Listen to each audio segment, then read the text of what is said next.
300 years after the cataclysm, magic spiraled out of control. The demonic race descended and fought a centuries-long war against humanity. After that, the population plummeted and everything fell into chaos. Finally, 10 awakened individuals with absurd magic created gigantic barriers. These barriers held back the demon invasion, allowing humanity to survive in safety. In this way, humanity entered the era of universal awakening, where every person awakens a profession upon reaching adulthood. The professions of the original 10 powerful individuals became inherited professions. Each one can only exist in one person at a time, and they are the pillars of humanity. In the city of Feichuan, in the year 335 of the Cataclysm era, on the 1st of April, the profession awakening ceremony was about to begin. A guy was arriving at the place and thanking his uncle for the ride. Looking around, the guy realized that the annual awakening test truly lived up to its reputation because it was packed. He also kept in mind that the rarer the profession, the stronger the combat power, and that anyone who obtains a powerful profession can go straight into the elite academies.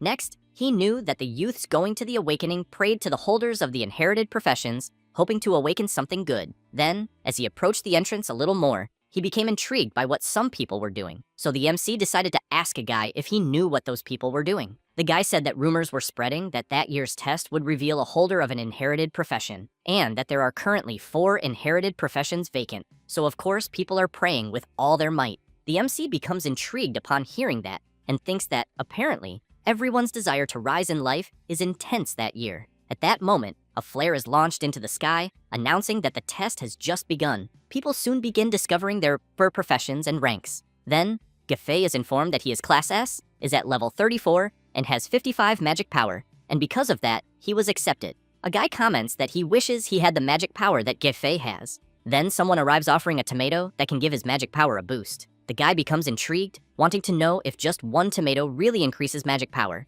The MC replies that it does, and says that he is a spiritual plant specialist, and what he has in his hand is a premium variety that he cultivated with great care, and that each tomato increases a person's magic power by 5% for 5 minutes. Next, he says that he also has satiety sweet potatoes that eliminate hunger for an entire day, cucumbers that burn fat, and pumped beans that increase attack by 10%. The people, upon hearing the MC selling such products, immediately want to buy them, because they need some way to pass the test. The MC emphasizes that whoever arrives first gets them, since he only has a limited quantity. A somewhat suspicious guy takes a tomato and, as soon as he bites into it, becomes excited, saying that his magic power really increased and that his body even feels lighter. At that moment, a man in a suit appears asking if what he is seeing is the spiritual vegetable developed by the agricultural departments of the Extraordinary Academy, because he heard that it is specially supplied for high-rank classes. The MC comments that it is a special promotion for the test convention, and that everyone there has the potential to become a student of the academy. The blonde quickly asks the MC to wrap all of them for him, which makes the rest of the people around nervous, since they arrive first. The MC has in mind that even though his profession is only farmer, for some reason, ever since he reached the maximum level, all the vegetables and fruits he plants give very good buffs, and that even though he used some marketing tactics, the effects of his products are real. Later, in front of a certain shop, someone approaches the MC and begins to say that chestnut pumpkin seeds cost 5 gold coins, flour rhinoceros fertilizer, 7 coins, sugar for grape wine, 10 gold coins, and several potions that increase magic power, 257 coins. The MC takes 10 gold coins as payment and hands them to the guy, and says there was not enough money left to buy premium fertilizer to improve the fields. The blonde thanks Lin Feng and says that his spiritual plants help a lot, so he wants to know why he does not plant more. The MC slaps his friend on the face and asks if he really thinks cultivating plants with those effects is that easy. The blonde comments that it is a shame because he knew the MC had so much talent since childhood, but now he is just a farmer. Lin Feng says that it is fine, but asks his friend to hurry home because Aunt Zhou must be waiting for him. As soon as his friend leaves, the MC starts thinking about what he said, that he was called a genius since he was little,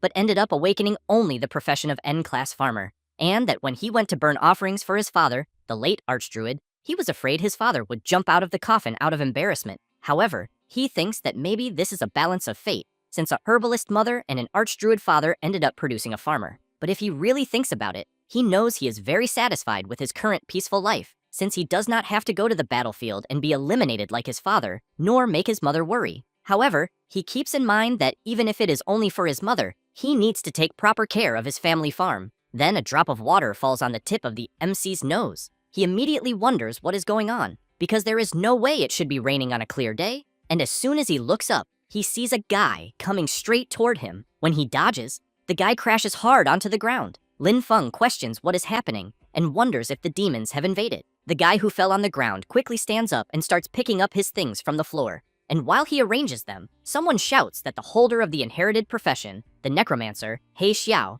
is a traitor and that he is trying to pass his inheritance to the demonic race. The guy does not notice a huge hand coming toward him. Lin Feng becomes frightened, wanting to know what the hell is going on. And he knows that passing an inherited profession to the demonic race is something impossible. At that moment, a rift opens and a creature appears saying that it saw everything, and that instead of running, the guy was heading straight toward his own elimination. The creature also comments that if it had not been injured by forbidden magic, it thinks it would have already left the city, but that once it passes his profession to the demonic race, it will have an immortal body. But since it was trapped for too long, it thinks the academy has probably already noticed. When it looks to the side, it sees the MC trying to sneak away, who in turn thinks that apparently he accidentally stumbled into a crime scene. The creature asks where the MC thinks he is going, and grabbing him by the neck, says that the guy the MC saw earlier was the famous rector Yue Ye of the Extraordinary Academy, and that he was eliminated in such a miserable way. But it wonders why it should not use the MC's blood and bones as an offering to celebrate.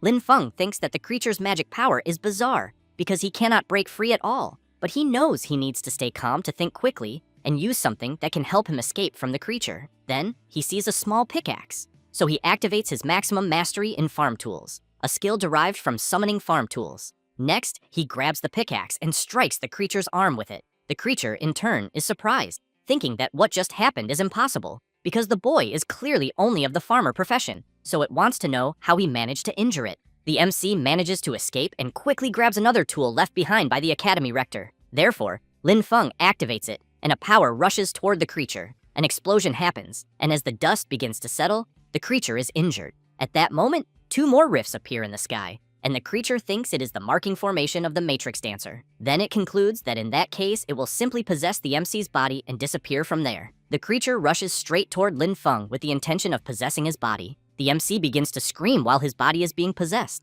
After possessing him, the creature reflects that even though the MC has the lowest profession, his talent is still quite decent, and that he should consider himself lucky to become its vessel. Lin Feng comments that at least he has trained since childhood without taking a single day off, and that if the creature wants to take his body, he fears it will have to work a little for it. The creature asks what is so special about that, because an inferior is always an inferior, and that the boy does not know it, but its power is at a level he will never reach. Lin Feng crouches down and thinks that apparently luck is not on his side this time, and as he grabs a spear, he makes it clear to the creature that they will simply go to hell together. With that said, he drives the spear into his own stomach, and the creature asks what the hell he is doing. Lin Feng makes it clear that even if they die together, he will not give his body. Then, as he begins to lose consciousness, he thinks about his father, and that he really did not want to go see him and get scolded. And as soon as he faints, a strong golden light appears in his chest. The creature becomes frightened, wanting to know what this bizarre light is and how the boy's magic power is growing. The light becomes even stronger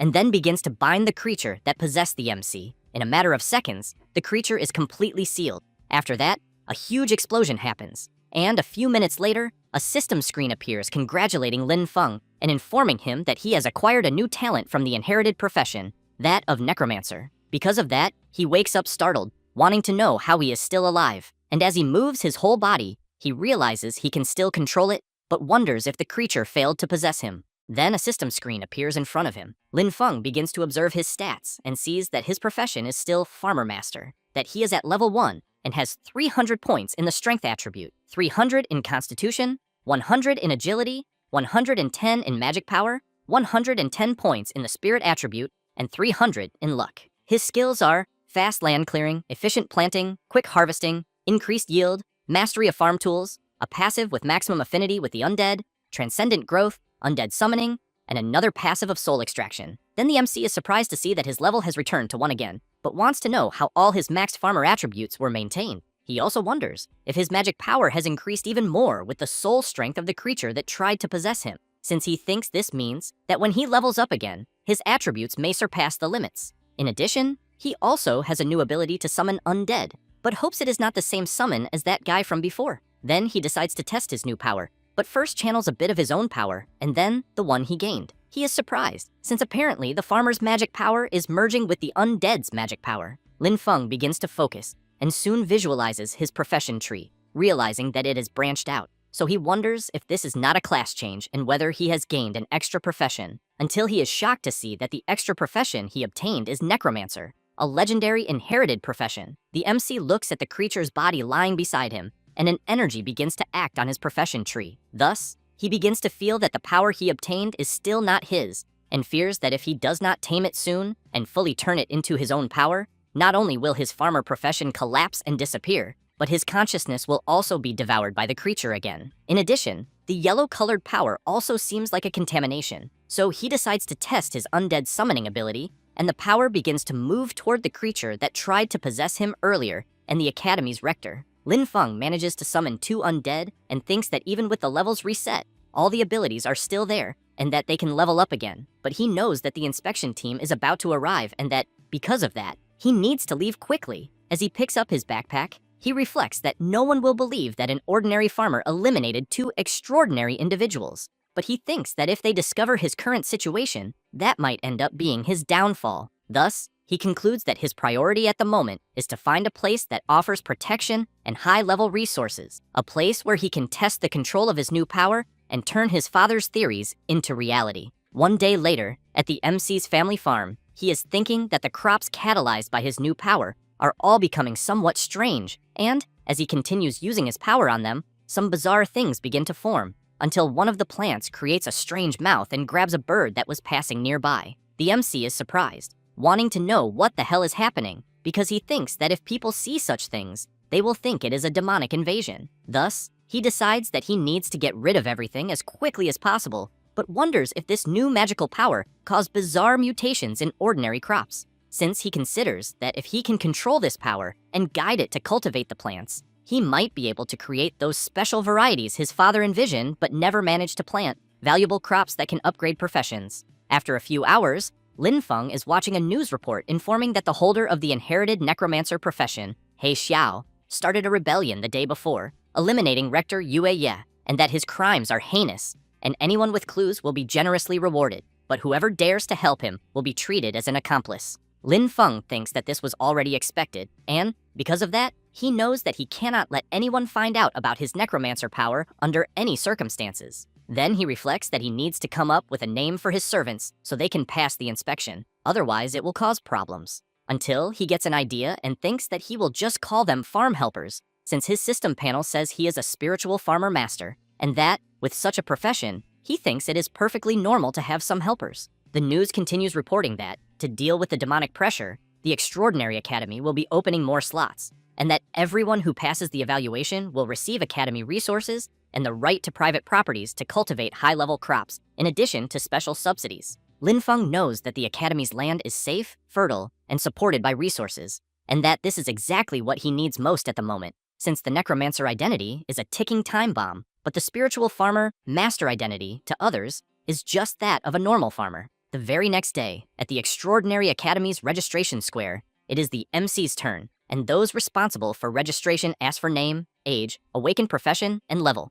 After Lin Feng provides the information, one of the staff becomes intrigued upon seeing Spiritual Farmer Master and comments that he has never heard of such a profession, saying it is just another non-combat class person trying to force their way in. But even so, asks the MC to show his profession aura. Lin Feng activates his farmer power, and the staff member, upon seeing it, comments that this is the trash aura of a farmer, as he thinks he is just wasting his time. The people behind the MC start laughing and saying that, apparently, the boy made up this profession himself, and that apparently, he even had the audacity to try to enroll in the academy. Lin Feng tells the instructor that his foundation is very solid and that he hopes to be given a chance. The instructor gets angry and shouts, asking how the boy can have a solid foundation being level 1 trash, then tells the guard to remove him immediately. The MC takes out a paper and says that the recruitment notice states that all professionals can take the test, and that if the instructor tries to refuse him, he can file a complaint. Then he takes out his phone and pretends to be talking to internal affairs, saying that there is an instructor there refusing to let him take the academy exam. The instructor quickly grabs the MC's phone,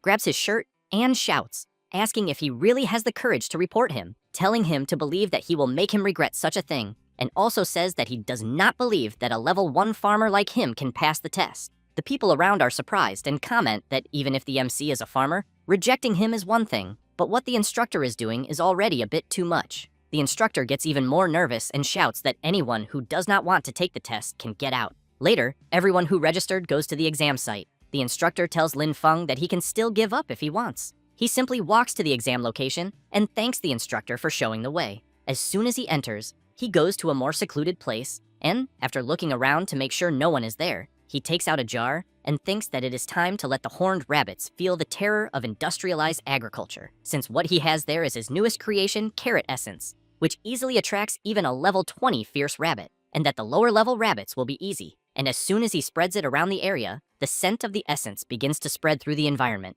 It does not take long for a small rabbit to appear, but the MC quickly calls his summons, and as soon as they defeat the small creature, the MC comments that waiting for rabbits will be too slow and that, because of that, he tells the summons to make sure no one sees them and to eliminate all horned rabbits that appear nearby. After saying that, he emphasizes that they should get as many as possible. Quickly, the summons go after the rabbits. He Xiao soon finds some creatures and eliminates them easily, just like Yue Ye, who with a simple attack manages to take down several horned rabbits. Lin Feng is amazed to see how his summons fight and thinks that they are still powerful even as level 1, undead. After some time, the instructor rings the bell and shouts that time is up and that the candidates must leave and hand over the rabbit horns they managed to collect. The participants begin to hand them in, and the instructor becomes irritated since some did not get any horns. Others only got 2 or 3, so he fails many of them. Then it is Lin Feng's turn, and the instructor asks the boy to hand over what he got, but thinks he probably did not manage to get anything. The MC activates his power and releases all the horned rabbits he collected,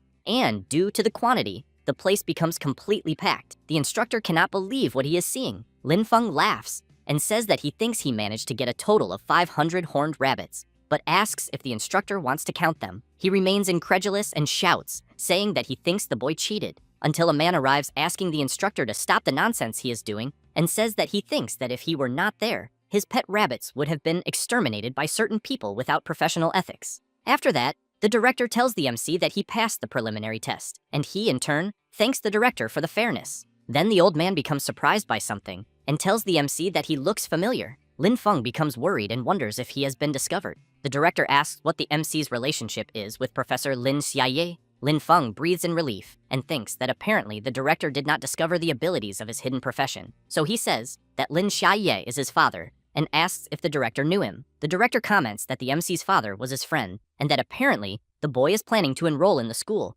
So he asks if he is having any difficulties and if he wants him to arrange something for him. At that moment, a woman appears calling the director's attention and saying that everyone is watching. The director looks around and sees the participants whispering among themselves, then feels embarrassed and tells the MC that at the moment he has some matters to deal with, but that once he enrolls, he will show him the school properly. And as soon as the old man leaves, the MC starts wondering why he feels that the director is not trustworthy at all. The woman asks the students who passed the preliminary test to follow her and informs that those who did not pass should not be discouraged, since there will be more chances the next time. Meanwhile, in the investigation room of the Sun Wheel branch, a man is observing the gathered information and thinking that Rector Yue Ye and He Xiao disappeared at the same time, and he thinks that the rector must have discovered He Xiao's secret. Then he comments to the others in the meeting that the two ended up being eliminated together, but he believes that there is someone behind this who took He Xiao's inherited talent. Thus, he concludes that they only need to find who obtained the Necromancer talent to uncover the truth. A man takes a deep breath and comments that they understand that Tuka is eager to prove himself, but thinks it is better for him to stop with these baseless theories. He gets angry, slams his hand on the table, and shouts that he knows that no one there believes him, but that they should wait, because he will find the evidence no matter what. A woman asks whether they should not try to restrain him. After all, he is one of the Duke's men. The man replies that Tuka has already gone too far, since the Sunwheel Academy only trains the elite, and that it is not a place for useless people to show off. At that moment, the director appears informing that the orders came from above, and that if they find He Xiao, they are to eliminate him without asking anything. The man asks what if He Xiao is already dead. The director replies that maybe he has already changed his appearance, and that anyone who uses Necromancer abilities will be eliminated without exception. Later, at the Extraordinary Academy, in the re-evaluation mission room, the instructor appears and informs that all freshmen must clear the special level 5 dungeon of the Horned Beast Lair outside the city, and that the time limit will be 3 hours. The participants become afraid and comment that they are barely at level 4 and already have to face a level 5 dungeon, and that the time limit is quite short. The instructor comments that it is obvious they expect them to clear it on their own, since they can form teams, but that the group cannot exceed 5 people, and that Once they assemble the team, they must register with her to start the timer. While the participants become excited, running around to form teams, the MC keeps observing his system until someone walks up to him and a girl says that she is from a magic class and is level 7, and that she saw the MC's initial test and that eliminating several horned rabbits the way he did means that he is quite strong. So she asks if she can form a team with him. Lin Feng thinks that, being level 7, she could definitely clear the dungeon alone, and that, if he were only a farmer, he would accept the group immediately. But he knows he cannot expose his necromancer side under any circumstances. So he says he will have to refuse, as he prefers to go alone. She laughs and wishes him good luck clearing the dungeon. As soon as she leaves, Lin Feng goes to the instructor, and she immediately notices that he is alone and informs him that the dungeon's difficulty is not low. He replies that he knows, but still wants to try and asks for the mission scroll. While handing over the scroll, the instructor asks if he is after the black bear gallbladder reward, since that prize helps a lot for someone low level like him, but that he needs to know if he can handle it. Lin Feng takes the scroll, laughs, and thanks her for the warning. Later, outside the Horned Beast Lair dungeon, as soon as the MC approaches the entrance, the supervisors ask where the rest of his group is. Lin Feng replies that he will go alone. One of the supervisors emphasizes that a level 5 dungeon is very dangerous for someone going solo, and that, because of that, he thinks it is better for the boy to come back when he finds someone to go with. The MC takes the scroll and says that the rules allow solo entry. One of the supervisors is surprised and comments that the boy must be after the black bear gallbladder solo bonus, while the other says that the MC seems brave, but that he should think about whether he has the ability. Lin Feng does not care about them at all, and soon passes through the portal. Inside the Horned Beast dungeon, as soon as he walks a bit through the place, Lin Feng soon comes across 2 creatures, and notices that one is level 3 and the other is level 4, but even so, they are nothing,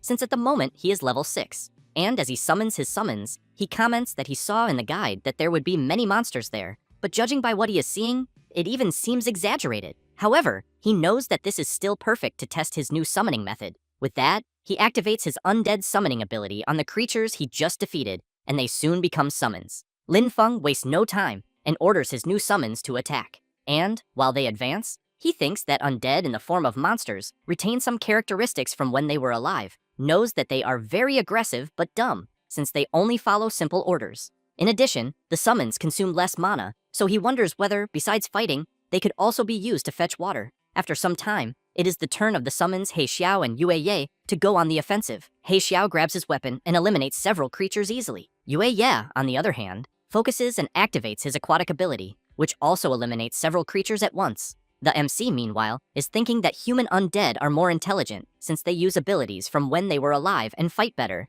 and that in the future, he can leave weeding and fertilizing to them. At that moment, the lower summons return, and the system announces that Lin Feng has reached level 7. Thus, he gathers the lower summons and walks toward the boss room. Upon entering, he notices a huge bear completely bound by several chains. Lin Feng thinks that it is a perfect boss to test his full power. Then, he tells He Xiao to go in front, Yue Ye to stay at a distance casting curses, and the rest to stay on top, attacking the creature's joints and eyes. With that, his summons rush into the confrontation, while he stays eating some olives that restore his magic power. The huge bear tries to hit He Xiao, but the summon manages to dodge, and soon prepares a counterattack. And, as soon as he strikes, a huge explosion happens. After the dust settles, the system informs the MC that he has reached level 8. Lin Feng walks toward the drops left by the bear, but ends up seeing that the creature only dropped 10 bonus points in Constitution, which is less than the buffs from his super crops. However, a system notification appears informing that it will calculate the dungeon rewards, and that, because the MC has the professions of farmer and necromancer, corresponding rewards will be issued. Lin Feng becomes intrigued upon seeing that clearing the dungeon gave 2 sets of rewards, so he wonders if it is because of having dual professions. Then, he gets excited, thinking that if the dungeon gives double rewards, he believes that the plants he cultivates may also have room for some kind of adaptation. After leaving the dungeon, a group of participants asks if Lin Feng really managed to clear it alone. Others shout, saying they think that is impossible, since everyone knows what it is like inside the dungeon, and that the MC must have gone in just to show off and did not even go to the deepest part of the dungeon. Lin Feng does not care at all, and goes straight to talk to the instructor. She takes the mission scroll and sees that he managed to complete it. The instructor is quite surprised and, looking at Lin Feng, wonders if he really managed to complete it alone. Then she says she will deliver the mission scroll to the administration office, but points out that soloing the dungeon was very risky on his part, because if a new student is eliminated in a dungeon right after classes begin, it causes a huge problem. Lin Feng says he understands and thanks her for the concern. The instructor says that the final interview will be in the academy's main hall, but that he can go rest first. As soon as the MC leaves, the instructor thinks that she hopes this serves as a lesson for him, because being reckless in that academy will not work. The MC goes to a forest area, and when he looks back, he sees some people following him. Then he immediately activates his Necromancer power. One of the men following the MC comments that he managed to solo the dungeon, so he wants to know if they can handle him. His partner tells him to stay calm, and comments that even if he is strong, he is still below level 10, and that there is a limit to how much he can endure. Then they stop behind a tree and comment that they really need the drop of the magic bear gallbladder, since it increases resistance by 10 points. Then Lin Feng hears them calling him farmer and telling him to stop immediately. Thus, one of them, striking a ridiculous pose, asks if the MC really thinks that one person should keep so many rewards. The other agrees with his friend and emphasizes that the MC must have been very lucky in the dungeon, and that, because of that, he should hand over the bear gallbladder and the skill scroll right away. Lin Feng is stunned and says that there are dozens of candidates, so he wants to know why it had to be him that they would bother. The buck-toothed guy points his finger at the MC's face and asks if he is just pretending to be dumb. The three of them, at the same time, comment that solo clear rewards, like the magic bear gallbladder that increases resistance by 10, are elite items, and that, because of that, this kind of thing is not for a farmer like him. Lin Feng thinks about the buff granted by the magic bear gallbladder and about the watermelon, then cannot believe that they think this is a big deal, since he has in mind that every summer his watermelons give more than 10 points in the resistance attribute, and he does not even need a dungeon for that. Thus, he takes the bear gallbladder and asks if this is what they want. One of them quickly rushes forward to try to grab it, but an explosion happens, and the place is filled with smoke. Then another explosion happens. The girl who wanted to form a group with the MC appears, asking what they are trying to do, since she knows that fighting is forbidden in the academy, but apparently, they do not care about that. One of the guys calls her ailing and makes it clear for her not to interfere where she was not invited. She replies that she did not like what they are doing. With that said, while spinning her fire staff, she tells them to get lost, or she will report them to the instructor. The big guy laughs and emphasizes that she will only be able to report them if she manages to escape, and that, if she insists so much on protecting the farmer, they will take her down as well. With that, he calls his group, and they rush toward the MC and ailing. Lin Feng looks at the girl and thinks that since she is level 7, she should be strong and able to handle those guys on her own. However, she becomes serious and says that the guys coming at them fight dirty. Thus, she asks the MC if he wants to help, but soon becomes surprised when she sees that he is running away from the fight. Lin Feng throws the bear gallbladder, and Ailing catches it. He laughs, calls her a kind soul, and asks her to accept his gift. While Ailing prepares to fight, she shouts, asking if he was not there to help the MC. Later, in the temporary individual lounge, Lin Feng is wondering why the dungeon skill scroll does not work for him, until he gets an idea, activates his farmer and necromancer powers on the skill scroll, and soon the system informs that he has learned the special cultivation skill.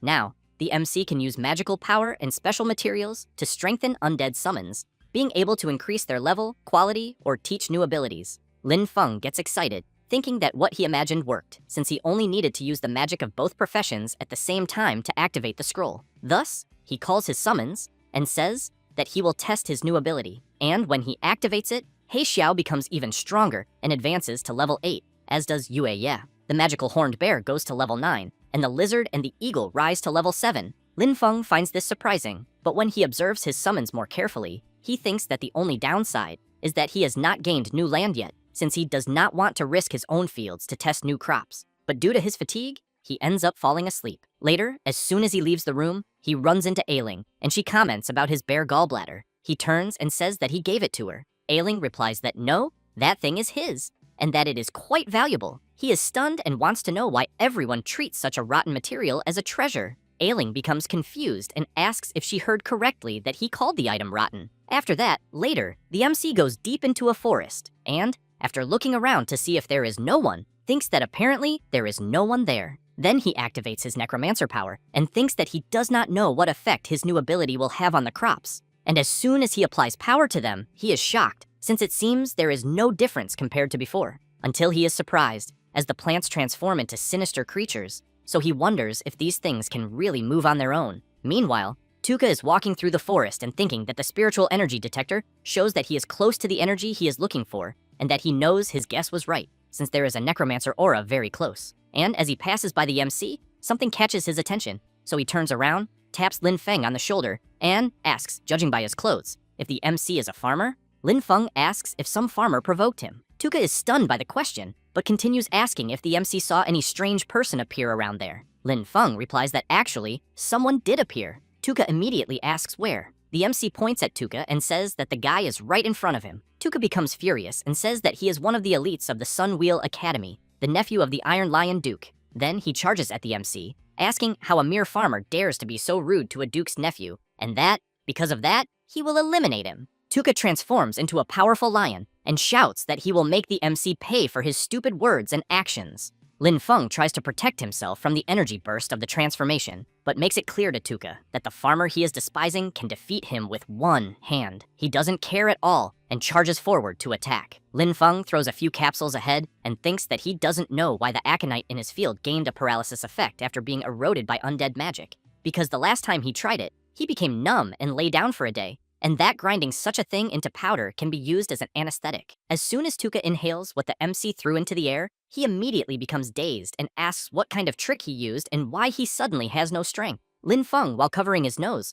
replies that it is just ordinary aconite powder found in the fields. That said, he channels his farmer power and comments that this is his new ability as a farmer. Then he delivers a powerful right hook straight to the middle of the lion's jaw. After defeating him, the MC strips Tuka's clothes, leaves him tied to a tree, and comments that apparently he can't even defeat a simple farmer, so he wants to know how he dares to call himself elite, and because of that, he will leave him there to refresh his memory as a life lesson. Later, all participants are informed to gather in the auditorium for the interview with the instructor. Lin Feng hears the announcement and thinks he needs to go quickly. Outside the auditorium of the Extraordinary Academy, the MC hears people wondering if he was the one who cleared the level 5 dungeon alone, and they also say they heard that he only knows how to run away and live off a woman. Lin Feng also hears people saying that compared to Shi Yan and Bogu, he is far behind, and that he may even be strong compared to ordinary candidates. But that's all. At that moment, Ailing appears wanting to return the bare gallbladder to the MC once again. He asks her to keep it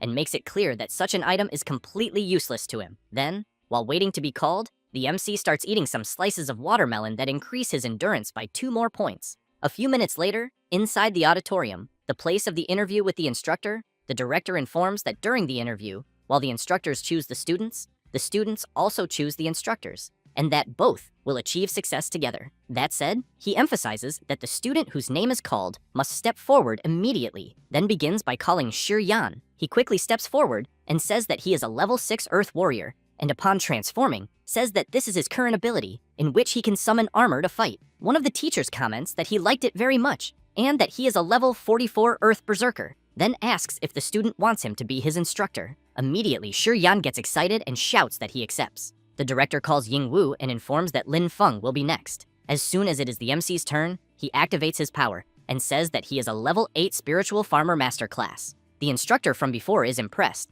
because she knows that reaching level 8 at the MC's age is something quite incredible. But her partner beside her tells her to look closely, because the boy is just a farmer. One of the instructors takes a deep breath and comments that the Extraordinary Academy is meant to cultivate talents for the front lines, not to cultivate common plants to be cannon fodder. The other instructor emphasizes that Lin Feng's preliminary exam was excellent. The director agrees and comments that since everyone disagrees, he wants to know why they don't conduct a combat ability assessment with the MC. At that moment, all the instructors agree with the idea. Therefore, the director asks if Lin Feng agrees, because the final goal is to go to the front lines to fight against the demonic clan, and that, if he does not have combat potential, going to the front lines is just a pointless sacrifice. The MC is intrigued by this idea of having to be tested in combat, as he has in mind that his current combat ability is not high, since he cannot fight using his Necromancer abilities. Even so, he tells the director that he agrees to the test. It doesn't take long before they move to an open space in the auditorium. One of the instructors comments that the evaluation is quite simple, and that the MC just needs to withstand 5 minutes under his command to prove he has talent for combat. That said, he releases his monstrous power, causing several participants to fall to their knees, saying they cannot withstand such overwhelming force. Lin Feng manages to resist the pressure imposed by the instructor, who is surprised to see that the boy was not intimidated, and comments that, due to his persistence, he will have a very good opinion of him, and because of that, he should use all his abilities and attack with full force. Lin Feng thinks that the instructor's level 44 pressure is truly powerful, but that he can still endure it. Then, he calls for one of his summons to appear. As soon as the horned bear appears, the MC thinks it was a success, since he managed to envelop the summons with nature magic to mask the undead aura, and upon observing it more closely, the horned bear even ended up looking like a cabbage. The instructor, seeing the MC's summon, is impressed and comments that it is a rare mutant class with such rich natural magic. That said, he equips his dual daggers and tells the boy to come at him with everything. The horned bear charges forward, as does the instructor, and both collide their attacks, creating a strong shockwave throughout the area. But the instructor does not want to lose and goes on the offensive. The horned bear is attacked from all sides. The director observes the MC's summon and comments that it is indeed loyal, as he believes that if other summons had taken damage like this one is taking, they would have likely been dismissed long ago. Then the bear launches a counterattack, and the director is astonished, wondering if the instructor is holding back. Meanwhile, the MC thinks that in the end, his summons are just undead, since they do not feel pain or discomfort, and that the kind of injury the horned bear suffered only needs a bit of mana to heal. The instructor looks at the director and thinks that he originally wanted to show off in front of the students, but did not expect Lin Feng to have so much talent, and that it seems he will have to fight seriously. Therefore, he tells the MC that he will find a way to compensate him for the summon he is about to destroy, since he believes that common summoning classes require a certain cost to form a contract with a summoned creature, and once destroyed, it is eliminated and the contract ends. The instructor activates his Berserker Bloodlust ability and lands a powerful punch on the horned bear, completely eliminating the creature. Then the instructor starts laughing and comments that after having a summon destroyed by him, the MC must be feeling bad inside, but still thinks it would be better for him to cry, since he prefers students with genuine temperament. However, Lin Feng remains normal, as if nothing had happened. The instructor is surprised, wondering why the boy is not sad, or if perhaps the sadness is so great that it has overshadowed his emotions. At that moment, Lin Feng releases his farmer power and completely restrains the instructor, who starts shouting that the boy is fighting dirty. The director begins to walk forward and observes both of them using their powers. The instructor loses his composure and, by releasing more power, manages to break the restraints that held him. But soon the director interrupts the fight and says he has seen enough. Therefore, he calls the MC and says that he has proven his worth and is qualified to become a student of the Extraordinary Academy. However, he points out that the instructors of the Nature Department are currently rotating on the battlefield, and, because of that, no one will be able to teach him at the moment. Lin Feng asks about his cultivation resources. The director replies that the Academy will not reduce anyone's cultivation resources in any way, and that his resources will be provided normally according to the standard. Additionally, as a standout student in the exam, he can make a request to the Academy. The MC thinks about the freedom and resources granted and concludes that this is simply paradise. However, he tells the director that he wants a piece of land. Completely astonished by the boy's request, the director asks if he doesn't want precious resources, high-level equipment, or high-quality items. Lin Feng replies that no, because his class is a spiritual farm master, so he asks how he can be a farm master without land. The director comments that, in a way, the boy is right and informs him that there is a deserted training land in the west of the city that has been idle for a long time, and that he can do whatever he wants with the land, and that if he has any more requests later, he should look for him. Lin Feng thanks the director and says that as soon as he has any questions, he will look for him. After that, later, in the director's office, someone is observing the MC's file and, upon seeing the boy's class, comments that Spiritual Farm Master is a very interesting class. Then the instructor enters the room saying that she has an urgent matter to report. The director asks what it is about. She hands over an image, and while the director observes Tuka's completely defeated body, the instructor explains that the investigation member who was investigating He Xiao was completely eliminated by a necromancer, and that the body is not far from the auditorium, so they suspect that a necromancer has infiltrated the academy. Meanwhile, the MC goes to the deserted training land in the west of the city. He looks at the map and sees that he has arrived at the place the director mentioned. Then he burns the map, and the system appears informing that the location has approximately 40 hectares in the western zone of Fengchuan City, and that the owner is the Extraordinary Academy. But the temporary lease contract has just come into effect, with a duration of 1 year, and the exclusion clause is active, giving Lin Feng exclusive use of the place. He is shocked to see that he will only have 1 year, but thinks that after 1 year, most people go to the battlefield, so having only 1 year is understandable. Then he gets excited and shouts that having so much land for at least 1 year is incredible, since this is what is worthy of being called a spiritual farm master. Then he releases his necromancer power and soon summons his summons. He points at them and shouts that they will start working. He Xiao begins to dig the soil, Yue Ye releases her water power into the ground, and the other summons begin to plow and plant seeds. Meanwhile, the MC is sitting calmly, eating some slices of watermelon and thinking that magic transforms lives, and that apparently the elders really did not deceive him. Then one of the summons nudges the MC, and he asks if it has already finished, but is soon surprised to see that the initiative of his summons is quite strong. Ye tries to say something, and the MC pays attention to see what it is. But when he sees that the summon said nothing, he comments that expecting them, a bunch of undead, to have self-awareness is still asking too much. That said, he goes outside, and Ye just watches her master, and then gives a slight smile. Lin Feng goes to one of the greenhouses and begins to observe the crops, and soon notices that they are already granting one more permanent point in endurance, life, and attack power. Then, he gets excited, thinking that other people's power is cultivated by themselves, but he improves using crops, balanced nutrition, and a solid foundation. But he has in mind that it is a pity that it seems he can only make the crops have these effects, because he thinks that if his harvest were a little larger and everyone could improve with it, the demonic clan would be nothing more than clay chickens and ceramic dogs. Therefore, he concludes that just planting these plants will not be enough, because he needs to plant enough outside. Otherwise, he thinks the things in the greenhouse will be easily discovered. 3 days later, after opening a hole in the ground, he asks his summons if they have learned how to dig the soil. A few minutes later, Lin Feng sees the lower summons digging as he had explained and thinks they are doing very well, since as long as he has this group of helpers, planting vegetables will be very fast. However, he sees something that makes him nervous and shouts, asking what is going on. One of the summons is eating one of the seeds, and the MC quickly goes over to it to ask what it is thinking. Lin Feng observes his summon and sees that its attributes are being temporarily increased. Then, he recalls that all the undead lizards there were obtained from the previous dungeon, and that the only difference compared to the others is that this one just ate a potato. Then he becomes surprised, questioning whether it is possible that the undead can also receive the effects of the original harvests again. Therefore, in the following days, the MC begins to experiment systematically, recording the effects of various crops on the undead. But at the same time, someone is lurking nearby. A man on top of a greenhouse observes the surroundings and finds everything very strange, since until a few days ago, there were no such things there. Then, he draws his knives and concludes that he will need to investigate. As he approaches the MC's cabin, he is surprised to see that there is only one person and wonders if it might be a trap. Then, as he walks forward, he steps on something that makes a noise and immediately has to jump back because of a small explosion. This was due to a potato mine that the MC planted. The man jumps back again to escape another small explosion. He laughs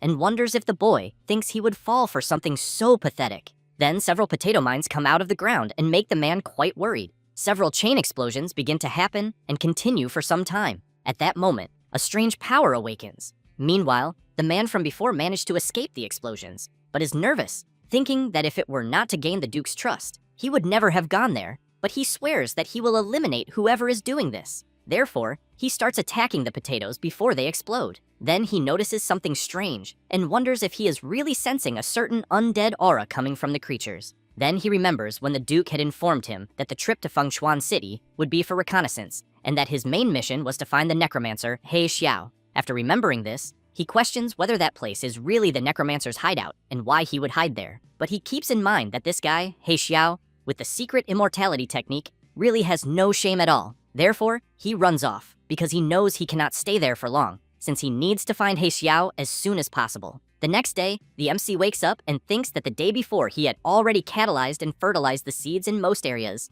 and that the next step is to handle the remaining areas. Then, he is completely surprised as he sees his greenhouse and the surrounding area completely destroyed. At that moment, a huge creature flies over the place, drawing the MC's attention, who immediately wants to know what it is. The creature descends toward the MC, and 2 people are controlling it. Lin Feng asks why members of the inspection team are there. One of the men says that according to the demonic energy detector, the source of the energy is right there. The other man asks whether that place was not originally the training field, and how it suddenly became like this, and whether there might be members of the demonic clan lurking around. The man with glasses takes out a device and is informed that the area they are in is rented. Therefore, the man with glasses comments that they are in a private area, but even so, they cannot rule out the appearance of a possible member of the demonic clan. Then one of them shouts, calling the MC a farmer and informing him that they are from the inspection team. Lin Feng remains suspicious, questioning why the inspection team would be there. The man with glasses informs the MC that the instrument he is using detected demonic energy in the area, so he asks if the boy could open the barrier and let them enter to check. The MC is intrigued upon hearing about the demonic energy and immediately wonders how such energy could exist on the land he rented just a few days ago. Then, from a distance, Another guy appears asking if it really takes all that time just to ask a farmer to open the barrier.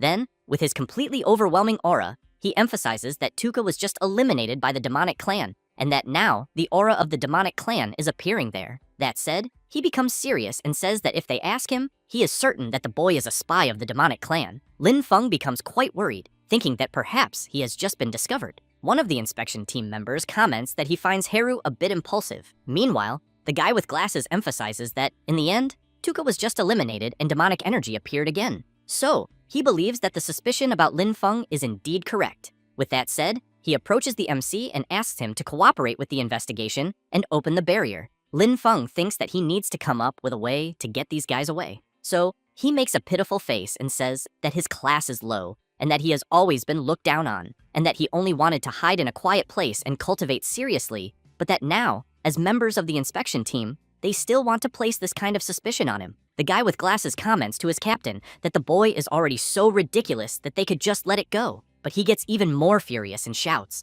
asking if the guy with glasses cannot see that the boy is pretending to be something he is not. Then, he clenches his fist tightly and charges at the MC, and when the punch lands, a strong shock occurs. As soon as the dust settles, it can be seen that Lin Feng blocked the captain's attack, but he keeps in mind that he still needs to continue pretending, so he falls to the ground, pretending to be in pain, and the captain wonders if he used that much force in his punch, but thinks that the boy should definitely have been eliminated by it. Lin Feng continues his act and asks if they still want to keep torturing him so he can confess, and they can close the case quickly. One of the inspection team members pats Haru on the back and asks him to control his temper, since the boy only possesses nature magic, and the demon clan hates everything related to nature, and even a 6-year-old child knows that. The guy with glasses helps the MC get up and says that it seems they misunderstood, since his nature magic is very pure, and they will explain the situation in the report. Lin Feng says that the guy with glasses is a good person and thanks him for understanding. Haru does not like hearing that at all and becomes even more furious. Then, he prepares his attack again and charges forward,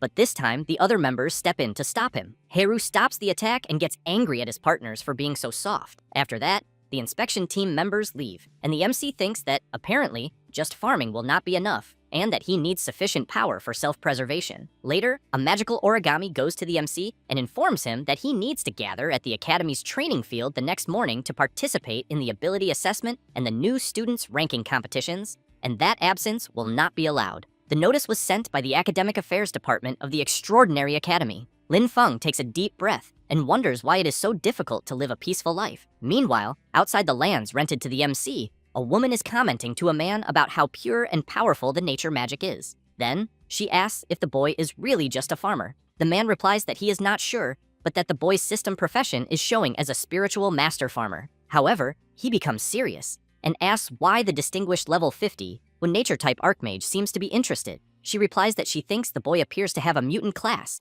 and that he also seems to have other secrets. However, she emphasizes that his nature magic alone is enough to clear him of suspicion of colluding with the demon clan, since such a clan cannot fake a life aura without it making them sick. The director agrees with her and points out that he believes some people will calm down now, but that they also need to leave to watch a good spectacle that is about to happen. A few hours later, at the Extraordinary Academy's freshman training field, the place is packed. One of the participants comments that he had thought classes could start immediately, and, when looking at the MC, he says that he has insider information, but that he will not tell anyone. Then the instructor appears, asking everyone to be quiet and saying that she knows they all have many questions, since it does not make much sense to carry out another admission evaluation after the interviews with the instructors. With that, she explains that urgent military information arrived from the front line the previous day and that the demon clan's offensive has intensified and the fortress outside the third barrier is in imminent danger, and therefore the Academy has received orders to transport a batch of vital forces to provide immediate support.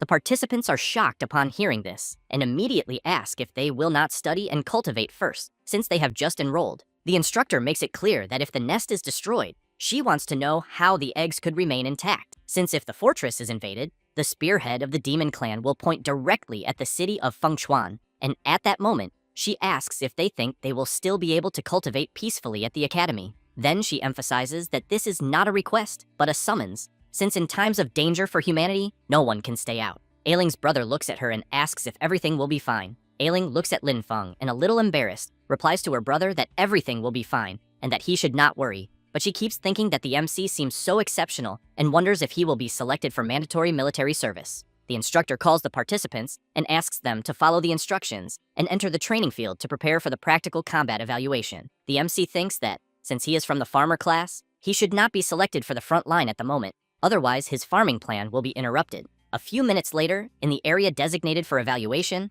a woman calls the MC a master farmer and comments that she heard he is very good at hiding. Then, as she prepares, she asks him to simply turn into ashes under her flames. With that, she launches her infernal attack, but the MC dodges and thinks that the magical condensation of her magic is very slow and insufficient, since her fire cannot even roast a few sweet potatoes in his field. She gets angry because he is making a fool of her. Then, while channeling her power, she starts making very ridiculous poses, and the MC watches her in disbelief at what he is seeing, until he decides to attack her right away and lands a punch right in the middle of her stomach. She is thrown violently backward and ends up crashing against the wall. After that, the MC goes through several fights and manages to win them all. Then he thinks that defeating so many opponents should be enough, and that he might even lose the next ones. At that moment, Vera, the Archmage, appears, giving the boy some water and saying that with his current talent and potential, he is fully qualified to aim for a higher platform. He becomes intrigued by this and asks for a better explanation. Vera tells him to accumulate credits and pass the evaluation to advance to the higher level Solar Wheel Academy,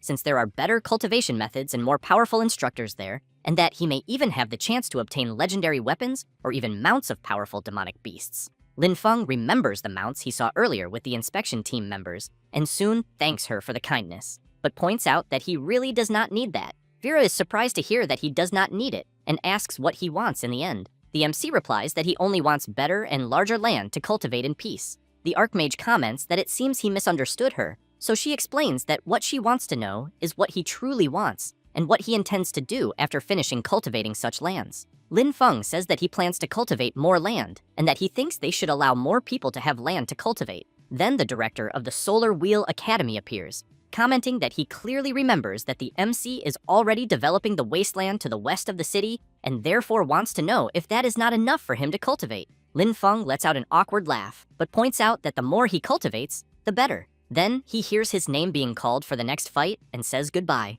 The director of the Solar Wheel Academy comments to Vera that apparently, the boy seems to be very honest. She asks if, by any chance, if a child wants something, it is enough to simply give them what they want. The director becomes intrigued and asks if she is thinking of taking him in. Vera replies that she indeed finds the boy very interesting. Meanwhile, the MC prepares to fight Ailing, who comments that she did not expect to be able to fight him, but becomes serious and makes it clear that she will give it her all in their battle. Lin Feng laughs and says that, actually, he cannot defeat her, and that he was even planning to give up. Ailing gets nervous, asking if he is joking, and charges forward. The MC is surprised to see that she is taking the initiative, but soon activates his power and binds her legs with his vines. But Ailing manages to destroy them easily with her kick. Meanwhile, Vera and the director of the Solar Wheel Academy are watching the fight between the MC and Ailing, and Vera asks if a student below level 10 really has so much pure magical power. The director replies that yes, and that he was also shocked when he saw it for the first time. The Archmage emphasizes that not even Heru, who reached level 80 in the nature system, possesses magical power as pure as the MC's,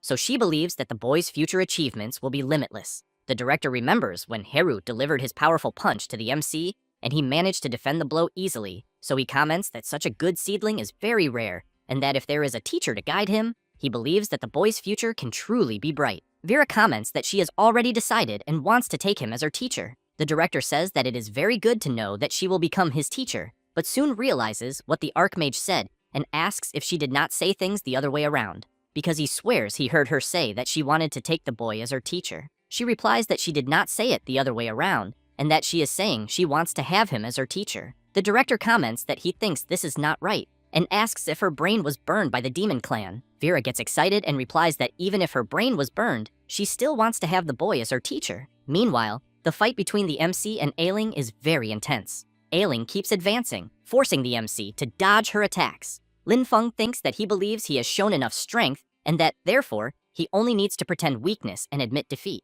Until the director of the Solar Wheel Academy calls out to the MC and says that if he keeps holding back in the fight, the Academy will take the land he has west of the city and give it to someone else to use. Upon hearing that his land will be taken, Lin Feng becomes serious, as he knows he cannot lose it under any circumstances. Ailing is startled when she realizes that the MC's aura suddenly changed, and that if before he was only defending passively, now he is truly starting to take the fight seriously. Lin Feng begins to channel his power, just like Ailing, but she is faster and launches a huge fireball. The MC is not intimidated and jumps, striking the fireball with a punch. Then, he advances toward Ailing, telling her to take his punch more seriously. With that, he delivers his strike. Ailing is terrified, thinking she will be eliminated, as she will not be able to defend against the tremendous power of the MC. But he stops the blow and, laughing, says that in the end, Ailing let him win. The participants around the arena are shocked, wondering if Lin Feng, a simple farmer, had been hiding his strength all along. Vera comments that they are right and emphasizes that the MC's control over the power of nature is something immense,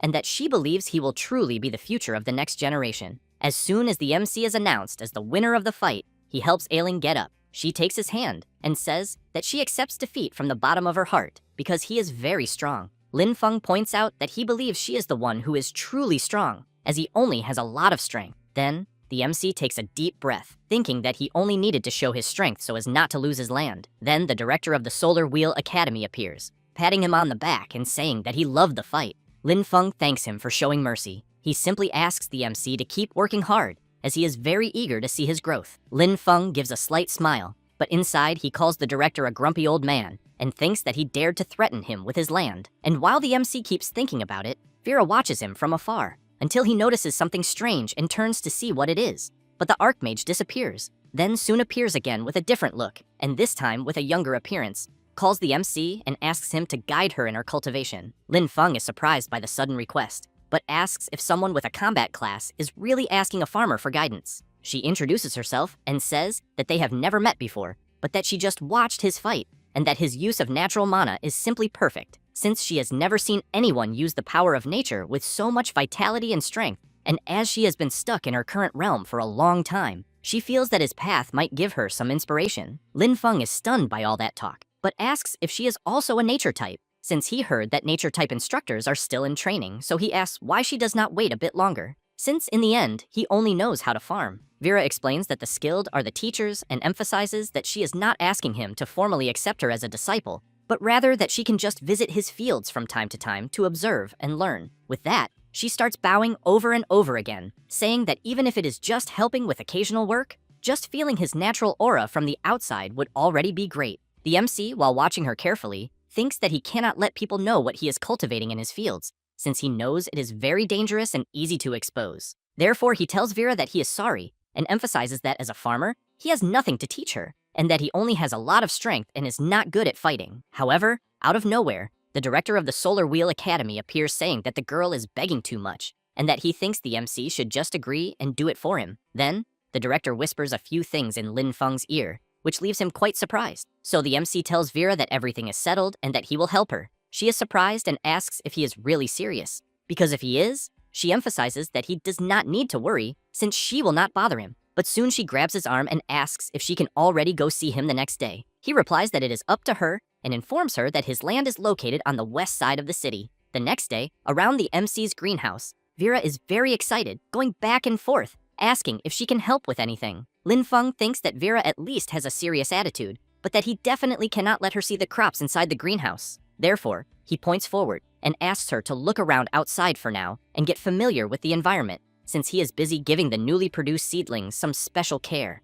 Vera crouches down and, as she observes the crops, thinks that they were nurtured by pure natural mana, being high-quality crops with temporary attribute bonuses. Then she smiles and thinks that Lin Feng is making her more and more curious. An hour later, the MC returns to where Vera is. She picks up a seed in her hand and, as she observes it carefully, thinks that it is indeed something unbelievable. Lin Feng asks if Vera found any problem. She asks if his crops were cultivated using common soil. He replies that yes, and that he only used common soil. Vera asks if he did not even use any monocrystal powder or elemental clay. Lin Feng feels a bit embarrassed, saying that he even thought about it, but that such monofertilizers are very expensive, and due to his limited resources, he could not afford them. Then he points to one of the plants and asks Vera to look, because he thinks it is probably undernourished. The Archmage reflects that Lin Feng's natural mana is extremely excellent, and since that is the case, she thinks she might be able to help him. With that, she comments that the Academy has a relevant regulation, and that he can use basic materials found in dungeons to exchange for specific items in the Academy's warehouse. The MC is pleased to hear this, and, holding her by the arm,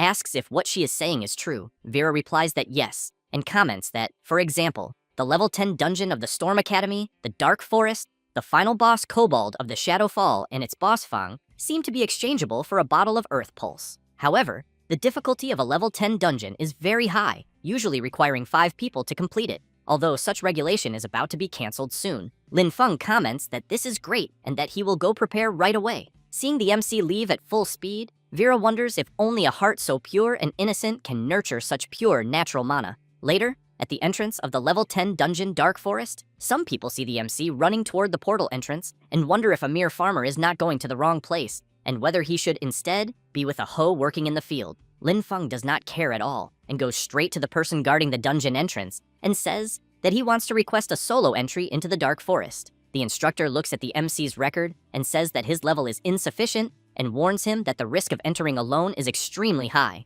Lin Feng explains that the Academy's regulations state that as long as he is a student of the Academy, he can register. The instructor is surprised to learn that the boy in front of him is a student of the Academy, until Vera appears behind Lin Feng, asking the instructor to be quiet. He feels embarrassed, covers it up, and says that the rules are exactly as the MC said, then wishes him good luck and asks the boy to act within his limits, and that if he thinks he cannot win, he should retreat immediately. Lin Feng starts heading toward the portal entrance, and a guy comments that the MC is just a recruit, and that he does not compare to elites like his group, and that he will be rooting for him to be eliminated inside the dungeon so that he does not embarrass the extraordinary Academy. Inside the Dark Forest dungeon, several creatures rush toward the MC, but he calls Yue Ye and He Xiao and asks them to clear the way. After defeating the creatures, Lin Feng activates his Necromancer power and orders the defeated creatures to rise and become his warriors. The MC obtains a kobold cub, but soon the level 12 Shadowfall kobold boss appears, and he wonders if the creature in front of him is really the boss, because if it is, he thinks it is not much. With that, while yawning, he asks his summons to get straight to the point. The boss prepares to attack the MC, but He Xiao is faster and lands a punch right in the boss's face, sending it flying away. Yue Ye takes the opportunity and launches her water power at the creature. With that, the MC is informed by the system that he defeated the Shadowfall Kobold boss and gained experience points, which makes him level up to 9 and obtain a boss fang. Then the system informs about the eliminated unit detected, but that his level is insufficient, being unable to convert the Shadowfall Kobold boss into a summit. Lin Feng thinks that apparently he cannot summon monsters of a higher level than himself, and that it is a pity he cannot convert the boss into a summon, but that even so, his objective this time was achieved, since the boss fang was obtained. Then, he knows he just needs to return and exchange it for fertilizer. Lin Feng walks toward the exit portal. Meanwhile, outside the Dark Forest dungeon, the instructor is asking whether they will really need to exchange according to the rules, since the front line is in an emergency situation and combat resources have already been allocated. Vera asks him not to worry, since they are not combat class resources, as it is soil fertilizer for nature types. The instructor comments that they do have that, and that they even have plenty in stock. At that moment, Lin Feng exits through the dungeon portal, and it is announced that he has set a first solo completion record, and his special reward will be a heroic spirit fragment. A woman cannot believe it, and comments that it is the heroic spirit fragment that can strengthen the origin of the soul and increase class potential. So she asks how a simple farmer could obtain such a legendary reward. Meanwhile, other warriors become furious and shout that it was cheating, because there is no way a damn farmer could clear a level 10 dungeon alone, and that, because of that, they demand that the Academy thoroughly investigate and reclaim all his rewards, especially the heroic spirit fragment. The Archmage comments that she thought the MC would have to fight at least a few times, but she did not expect him to finish it all at once. Lin Feng asks for the attention of everyone around and asks who he offended this time.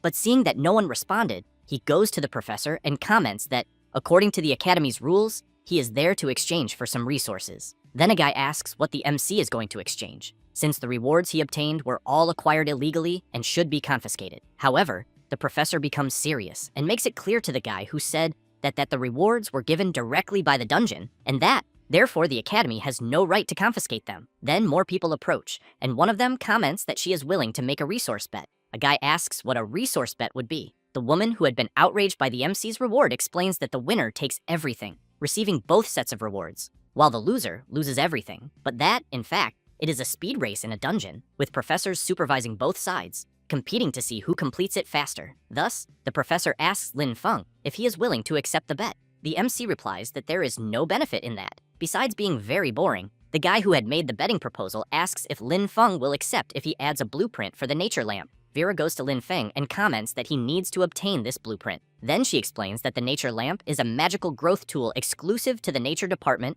and that only one blueprint can be used to craft one, and, therefore, it is extremely rare, and its effects include reducing the crop growth cycle without side effects. The guy continues pressuring the MC, wanting to know if he will accept or run away, as he always does. Meanwhile, the guy who is making the betting proposal to the MC is sending some messages on his phone without anyone noticing. The person he is talking to is Mr. Heru, one of the members of the inspection team. Lin Feng becomes thoughtful about the proposal, since he has in mind that his necromancer abilities cannot be exposed, but that, if it is only a supervising professor, he thinks hiding this from him should not be a big problem, since such a nature lamp blueprint is something he needs to obtain. Thus, he comments that he will accept the bet. The guy starts laughing and says that now they just have to wait and see, because with the professor's supervision, he will surely expose the MC immediately. A few minutes later, already inside the level 10 Dark Forest dungeon, the professor asks how Lin Feng managed to complete the dungeon alone. He feels a bit embarrassed, but says he will show his strength. Having said that,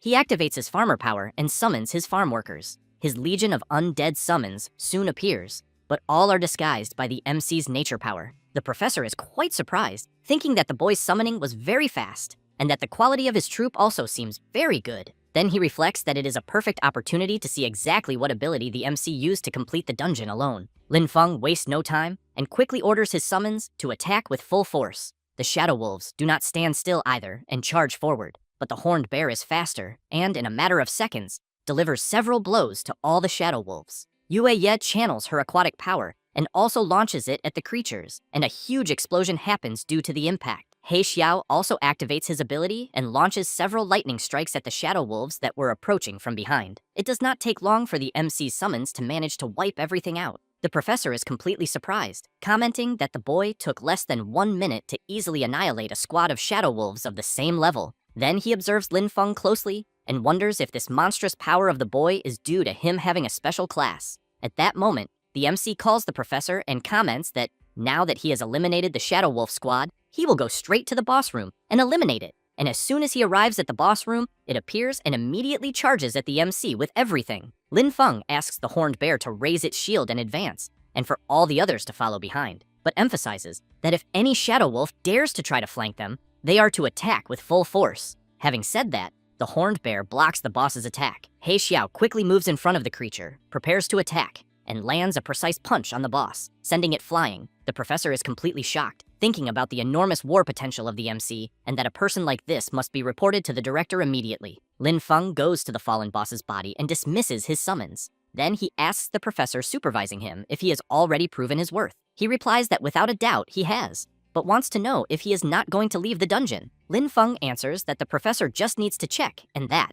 since the dungeon scenario he is in is beautiful, he wants to explore a bit more. The professor comments that he will leave first then, but warns that the dungeon will reset in half an hour after being completed, and that, because of this, he should keep an eye on the clock. The MC runs to the fallen creature's body and thinks that before he could not turn it into his summon because the level was too high, so he wants to test it once more. Thus, he crouches down and activates his Necromancer power and orders the boss to rise. This time, the MC manages to turn the boss into his summon, and a few minutes later, he leaves the Dark Forest dungeon. Some people comment that the farmer has come out, and others say that they were booing him, and that they even think it is better to leave. The professor who supervised the MC comments that, in the name of the extraordinary, Lin Feng has certainly proven his worth. Then, he hands the MC the rewards and compensation that belong to him. Lin Feng looks back, and Vera wants to know where he is looking. The MC replies that after the professor went out to give his report, the guy who had made the bet realized he was wrong, dropped everything, and left. But upon looking at the rewards he obtained, he gets excited and thinks that now his crops will improve.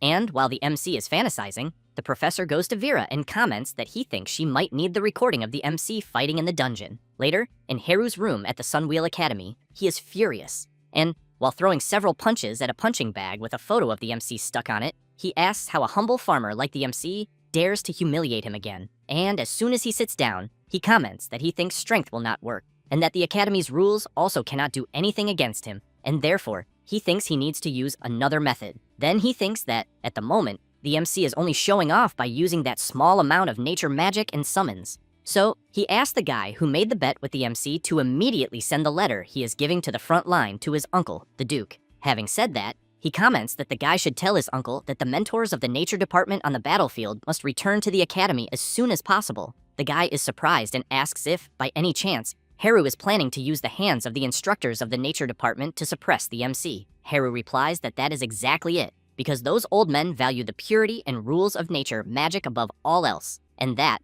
because of this, he thinks it is best that they deal with this Lin Feng, since he wants to see if he can still be so arrogant. Meanwhile, in Vera's room at the Extraordinary Academy, she is lying down watching the video of Lin Feng's fight in the level 10 Dark Forest dungeon, and after watching a bit, she thinks that he is simply a monster, and that his understanding of the power of nature has already become instinctive. Thus, she concludes that she will write a letter to notify the grumpy elders of the nature department, asking them to return immediately from the front line. It does not take long for Vera to write the letter and send it, and she keeps thinking that if those old men do not return soon, the lifetime achievement rewards will fly away. After that, for several consecutive days, Lin Feng constantly entered dungeons, and, because of that, he always broke his own record. Some people, upon seeing him coming out of the dungeon, want to know how he managed to complete it alone again, and so quickly, and whether he is treating the Dark Forest dungeon as if it were his own home. Lin Feng goes to the professor and hands over the drops left by the boss, and comments that, once again, he wants to exchange them for fertilizer. The professor tells Lin Feng that his accumulated credits are enough to request a promotion, since he believes that remaining in the lower academy has little meaning for him. So he suggests that Lin Feng try to apply for a promotion to the upper academy. The MC is surprised to hear this,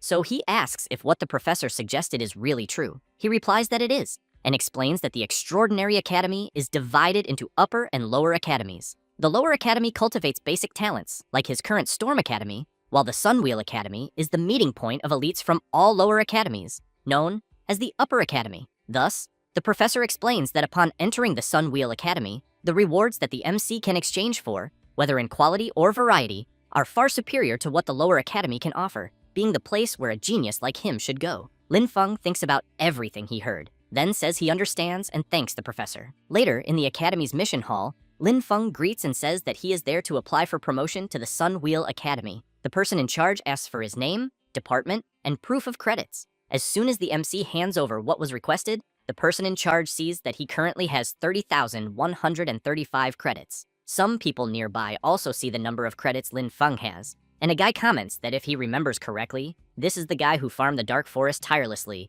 and that he would really like to know how many times he had to farm the dungeon to get more than 30,000 credits. At that moment, the person responsible for evaluating the credits tells the MC that his credits have been verified and hands him the promotion mission scroll, then emphasizes that after he completes the task and passes the evaluation, he will officially become a member of the Sunwheel Academy. Lin Feng asks if after his promotion, he will be able to exchange for gold quality supplies. The red-haired girl replies that yes, but since he is currently affiliated with the Storm Academy, he can only exchange credits for bronze and silver quality supplies. But after his promotion, he will be able to exchange for rare supplies from gold to platinum quality. Lin Feng says he understands and thanks her for the explanation. As he leaves, he wonders if he should go to the defensive line area outside the city to look for something he has in mind, since he knows the place is very close to the mansion and, therefore, thinks it should not be difficult. But before that, he needs to get something first. Later, Lin Feng goes to a certain place and hands over the nature lamp blueprint. An old man comments that although the blueprint is only silver, its effects are not inferior to those of gold items, and that, therefore, the MC should preserve it well and be extremely careful not to let it be contaminated by necrotic energy. Lin Feng says he understands and thanks the old man. Then, after going outside, he goes to a remote place and observes everything to see if there is no one nearby. Then, he places the nature lamp blueprint on the ground and thinks that although it is said that the lamp cannot be contaminated by necrotic energy, he does not know why, but he has a feeling in his heart that he wants to try doing the opposite. Thus, he channels a bit of his necromancer power into the lamp, and it quickly becomes something more sinister and releases a dark power. Lin Feng wonders if what just happened is a direct transformation from a nature type to an undead type. Then he decides to test it, and upon picking up the lamp in his hand, he realizes that fortunately, by using nature type mana, he can transform the lamp back to its nature type. Otherwise, he thinks he really would not be able to use it. Later, outside the city, on Lin Feng's farm, he places the nature lamp outside and observes it. It does not take long for his crops to begin reacting. The MC reflects that the power of the nature lamp is truly terrifying, since even on its first use, it can make the crops grow so quickly. And while changing clothes, he wonders if there will be even more things like this in the extraordinary academy and that, because of this, he thinks he needs to complete the promotion mission to the upper academy soon. And as soon as he passes through the portal, Yueya appears and begins observing the nature lamp. Then, she goes to it and touches it. After that, Lin Feng arrives at the outskirts of the abandoned watchtower and thinks that this is the mission location, but keeps in mind that since it is a search mission, visibility is low. Therefore, it is better to be very cautious. Then he notices some footprints and wonders if someone has been there recently. Lin Feng crouches down, runs his finger over the ground, and, upon observing, wonders who could have passed through there. But soon he hears a noise and looks up. Two guys are at the top of the watchtower, and one of them tells the other to go slowly because the young master said that they must get the item before Lin Feng arrives and make his mission fail. The other guy laughs and says that he found what they were looking for, but then he tells his partner to speak quietly because he thinks Lin Feng might appear at any moment. The other guy asks what his friend is afraid of, because when the time comes, they can just use fire magic to burn the thing. Then he grabs the item and throws it backward and emphasizes that as soon as the item is destroyed, the MC's mission will be canceled. However, little did they know that Lin Feng was under the watchtower and ended up catching the thrown item. The MC laughs, calls out to the two guys, and asks if they think he should thank them. The two are in disbelief that the boy was already there, and one of them gives a huge scolding and punches his partner and shouts, telling him to retrieve what he threw from above immediately. Having said that, both of them rush at the MC, who in turn activates his farmer power and counterattacks. Quickly, the two guys are bound by vines, and Lin Feng comments that he thinks they should at least give an explanation. After that, and later on the MC's farm, he is furious, thinking that he did not expect it to be that guy again, because he fears that if this continues, he will be exposed sooner or later, and because of that,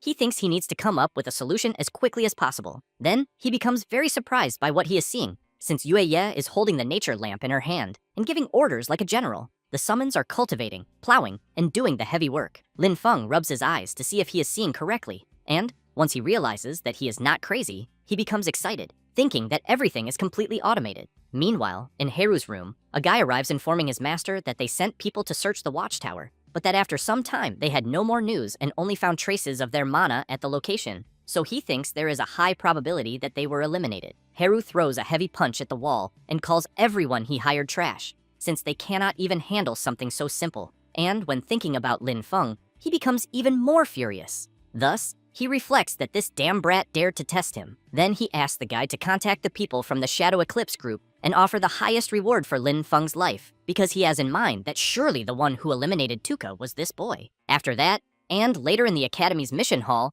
the MC is receiving congratulations for officially becoming a member of the Sun Wheel Academy. The instructor also hands over the uniform and the student identification badge. Lin Feng is happy and thinks that now that he has received the promotion, he will be able to earn more credits and more planting supplies. A few hours later, at the entrance of the Dark Forest dungeon, the MC hands over his identification badge and tells the professor that he would like to register for a solo entry into the dungeon. However, the professor says that this is no longer possible. Lin Feng is surprised and asks the reason, since it was previously allowed. The professor looks a bit embarrassed and explains that, according to the Academy's regulations, in order to reserve enough resources and promotion opportunities for lower Academy students, upper Academy students are forbidden from challenging level 10 or lower dungeons. The MC becomes completely devastated upon hearing this, since now he will no longer be able to farm as he was doing before. Seeing the boy leaving in despair, the professor thinks that if he had not gone, the warehouse there would have been easily emptied. Lin Feng starts thinking that the most efficient way he had to farm supplies is over,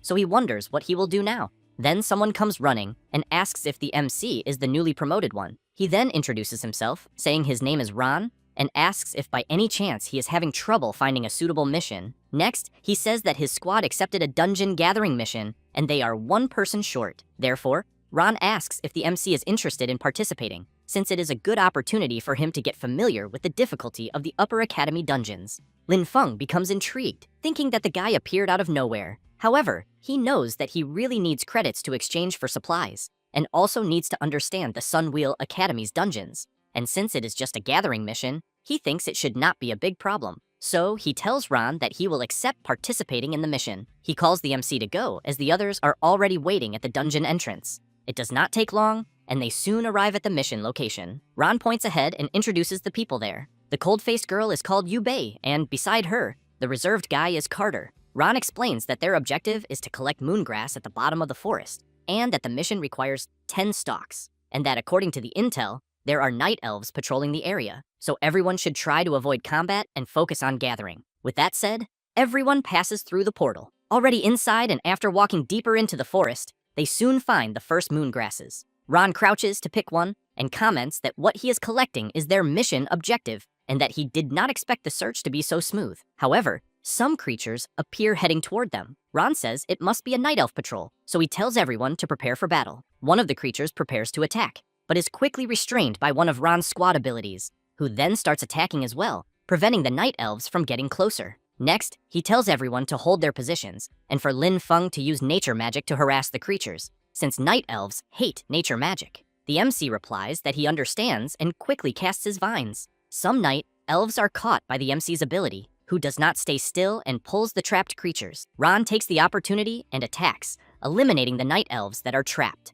But upon seeing that more creatures are coming, Ron calls for Carter and Yubei. She responds that she is ready, just like Carter, who quickly activates his power in the device he was carrying, and by slamming it hard into the ground, creates a huge fissure, causing the night elves to fall. But the MC did not expect this, and nearly falls. Lin Feng tries to hold on at all costs and shouts, calling for the others. Ron crouches down, apologizes, and explains that what happened is that it is a new skill Carter just learned, and that he has not yet become familiar with it. Lin Feng becomes serious and asks if they are not planning to help him. Ron laughs and says that it is not that they will not save him, but since he has just been promoted to the upper academy and is already being stubborn and arrogant and went to challenge elite-level monsters alone, in the end, they will say that the MC tragically sacrificed himself and there was nothing they could do. Lin Feng is stunned upon hearing all this and asks if Ron is not worried about being discovered for trying to eliminate a student from the Sunwheel Academy. He explains that the Sunwheel Academy student identification badge has undergone special processing and can record powerful magical energy,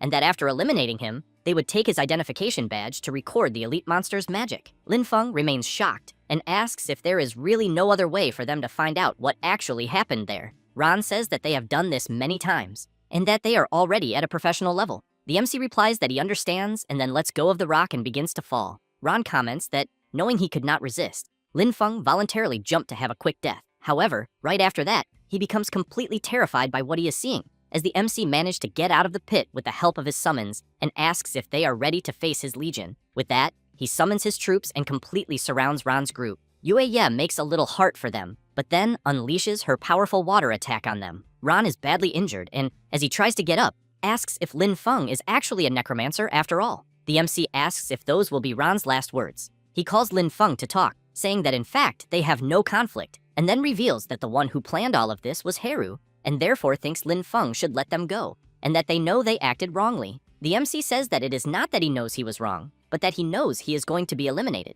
Ron continues saying that Haru always believed that it was the MC who eliminated Tuka, but that he can help testify against Haru. Lin Feng asks who this Tuka is. Ron becomes embarrassed and says nothing. The MC signals to his summons and makes it clear that this no longer matters. With that, he covers his ears because of the explosion of attacks that his summons are unleashing against Ron's group. Completely defeated, Ron, with the rest of his strength, says that he curses the MC to have a horrible death. Lin Feng steps on his face and emphasizes that his good days are only just beginning. With that, he turns his entire team into his summons. Then, the MC wonders whether undead transformed from humanoid creatures naturally possess higher intelligence than other creatures. And, as he picks up all the identification badges, he thinks about the magic of those night elves from before, and concludes that apparently he does not need to deal with the consequences, since everyone has been eliminated, but that it is still better to go back and report. Then he walks toward the portal to leave the dungeon, but when trying to leave, he is surprised, as something is preventing him from exiting. Lin Feng observes the portal and soon sees the system notice, informing that the special item, Pasture of Regret, has taken effect, and that before the dungeon is cleared,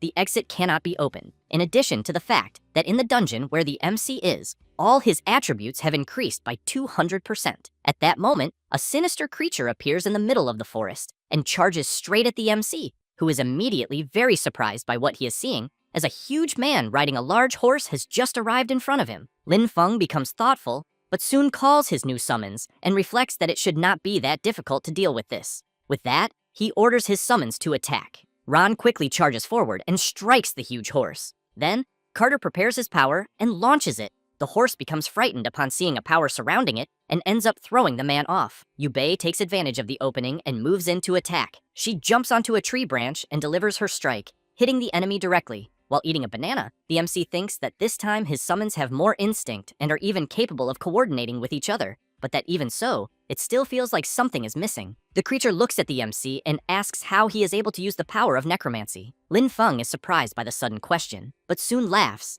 and says that he would not be able to understand and orders his summons to eliminate him. With that, the horned bear lands a critical blow, and as soon as the creature drops to its knees on the ground, the horned bear finishes him off. Lin Feng sees that the dungeon completion progress is at 50%, so he wonders if the dungeon he is in is actually a double boss system, and that apparently he will have to keep moving forward through the area. After some time, in the central area of the forest, the MC keeps running until upon reaching a certain place, he is surprised as he stands before a kind of dark altar. At that moment, a night elf appears asking why the MC dared to step on sacred ground. He asks how she is able to speak his human language, and if she does not answer, he will start the fight right away. This is the Guardian Xiaoyu, level 18, who remains silent without answering the MC's question, but prepares her power and attacks. Lin Feng receives a system notification informing that he is entering combat mode and that the Spore Domain effect is active, and all Shadow-type units that are not undead suffer Spore erosion damage every 3 seconds, and that the Decay effect stacks, and the MC has already accumulated the effect of Past Regret. Now, his summoned units regenerate 1 mana energy point per second. Lin Feng wonders if this does not mean that in the dungeon he is in, the undead he summons can maintain their existence without consuming his mana. Then, he gives a slight smile, and, thinking about the effect of Past Regret, believes that at least one good thing has actually happened. With that, he summons his units and orders them to eliminate Guardian Xiaoyu. Meanwhile, outside the dungeon, a man is thinking that even if Ran and the others cannot defeat the MC, there is still the final boss, and that although the effect of Past Regret can increase all attributes and boost mana regeneration, its real function is actually to lock the dungeon. So he knows that with a boss of that type existing, even if all attributes were increased by 400%, it would be impossible to defeat it. With that, he becomes excited and imagines that just thinking about it makes him very happy. A few minutes later, inside the dungeon, a huge explosion is happening. Yue emerges from the smoke dragging Xiaoyu by the hair. Meanwhile, the MC continues eating his banana. The MC's summon brings the Guardian closer and drops her on the ground. She looks at He Xiao and asks why he betrayed her. The summon is surprised by the question and gestures with his hand, asking if Xiaoyu is talking to him. She becomes nervous and says that he destroyed someone's nursery and that this same person will come looking for him. However, as soon as she finishes saying that, she loses consciousness. At that moment, an explosion happens in the cave ceiling, and a beam of light falls onto the Guardian's body. Then, the MC receives a system notification informing that he has completed the dungeon in 2 hours and 17 minutes, setting a new record, and the reward will be calculated. Lin Feng thinks that the dungeon was not that difficult, and that he is even feeling stronger. Then he notices a black egg and becomes intrigued, wondering what it is. As soon as he approaches the egg, the system informs that it is a chthonic demon embryo, a mythical great item, but that it is inactive, being a seed of life left behind after the fall of an ancient chthonic demon, but that it requires specific conditions to hatch. The current state is dormant, but there is a strong detection of death aura, possessing an affinity of 30%. Lin Feng carefully observes the egg while wondering what exactly it is. A few minutes later, he takes out a storage ring and begins storing the egg. Then, he goes to the portal and sees that he can now return. However, before leaving, he walks over to the Guardian and thinks that if he converts her into a summon, it may consume a lot, but he knows that after the conversion, she should be at least at the same level as He Xiao. With that, he orders her to rise. Xavius begins to transform into one of the MC's summons and soon says that she is at his disposal. Lin Feng is surprised that his newest summon can speak his language, so he decides to ask if she can really talk. She replies that she is the executioner of death. The MC says that he knows what she is, but what he wants to know is whether she can speak. Xavius keeps repeating the same thing and makes the MC nervous, who soon tells her to forget it and stop talking. After that, he leaves the dungeon. The guy who was outside hoping for Lin Feng to be eliminated is completely shocked to see him coming out unharmed from the dungeon. The people around comment that they know the dungeon is a place where even a squad of 5 people would usually be defeated. Then one of them calls the MC and asks if he came out alone and where Ran, Carter, and Yubei are. Lin Feng shows their identification badges and says that they faced a massive attack of night elves while collecting moongrass, and that, unfortunately, they got separated. Then, he pretends to cry and emphasizes that he barely managed to escape and accidentally triggered the boss fight, narrowly escaping death to defeat it and get out, but that he fears the other 3 were eliminated. The man takes the identification badges and, upon observing them, comments that it is indeed the magical power of the night elves. Meanwhile, The other guy who was outside the dungeon, hoping something would go wrong for the MC, becomes nervous upon hearing all of this. The instructor asks whether Lin Feng encountered any unexpected situation after entering the dungeon. He says that after entering, he acquired an effect called past regret. The instructor asks if the MC has made any enemies recently. Meanwhile, the guy who is outside the dungeon, from afar, thinks that what happened is impossible because he knows there is no way Lin Feng could have cleared a dungeon of that level alone. The MC looks to the side as he notices he is being watched and sees a strange guy among the others, who in turn is surprised to realize that the MC is looking at him. Lin Feng smiles and says that, regarding the instructor's question about whether he made any enemies recently, he says that he has just been promoted to the Sun Wheel Academy. The instructor says he understands, but emphasizes that they will investigate the matter carefully and ensure justice for him. Lin Feng thanks him and says he will be counting on the instructor, and as soon as the instructor leaves, the guy outside the dungeon becomes frightened as the MC summoned Guardian Xavius and ordered her to chase after him. A few hours later, already at the MC's farm, he is observing the egg and thinking that everything was fine outside the dungeon earlier, but after returning to the farm, the embryo suddenly became restless. Then, he wonders if the egg was actually placed in the dungeon intentionally by someone to be cared for. So, he decides to test something and applies a bit of his nature power, questioning whether the egg can be influenced by both of his magical powers simultaneously. He is then surprised to remember that, logically speaking, he knows that undead-type magic and nature magic cannot coexist. Thus, he becomes intrigued again, wanting to know why things are like this, since the egg apparently is like him, capable of allowing two types of magic to coexist within it. He then becomes sulky, thinking that he is a human, while the egg seems like something created by the demon clan at first glance. Then, he gets an idea, stores the egg in his storage ring, changes clothes, and thinks there is only one way to find out. Lin Feng goes to the academy director's office, and as soon as he enters, the director asks if he has not rested yet after leaving the dungeon earlier. The MC comments that it is difficult to explain what he has to say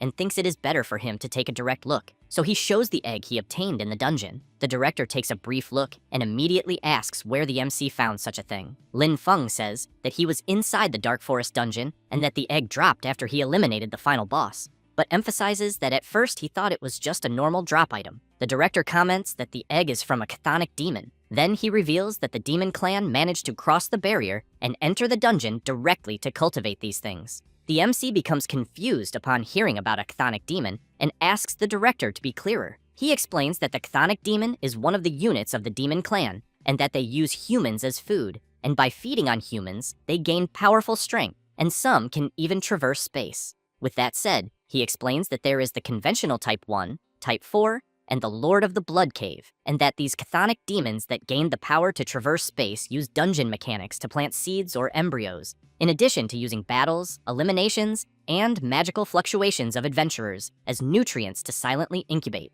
The director becomes serious and emphasizes that once the embryo matures, it will break through the dungeon and descend into reality. He then tries to touch the embryo, but is immediately repelled. He then comments that the embryo there must have just entered the growth phase and fears that if it had remained in the dungeon absorbing nutrients, it would have hatched in at most half a year. And, after hatching, it would become an extremely high-level chthonic demon. And if it caused chaos in the academy, the consequences would be unimaginable. But what intrigues him the most is that this type of embryo hides extremely deep, and unless there is a similar aura, it usually does not appear. So he asks if the MC understands what they are talking about. Lin Feng immediately becomes worried, thinking that he ended up slipping in the end. But the director laughs and says it is fine, and that he will not provoke him, since he rendered a service by handing it over in a reasonable and rational manner, and therefore he will not do anything to him, since everyone has secrets, and the academy respects that, as long as he does not harm the academy or violate the basic principles of humanity,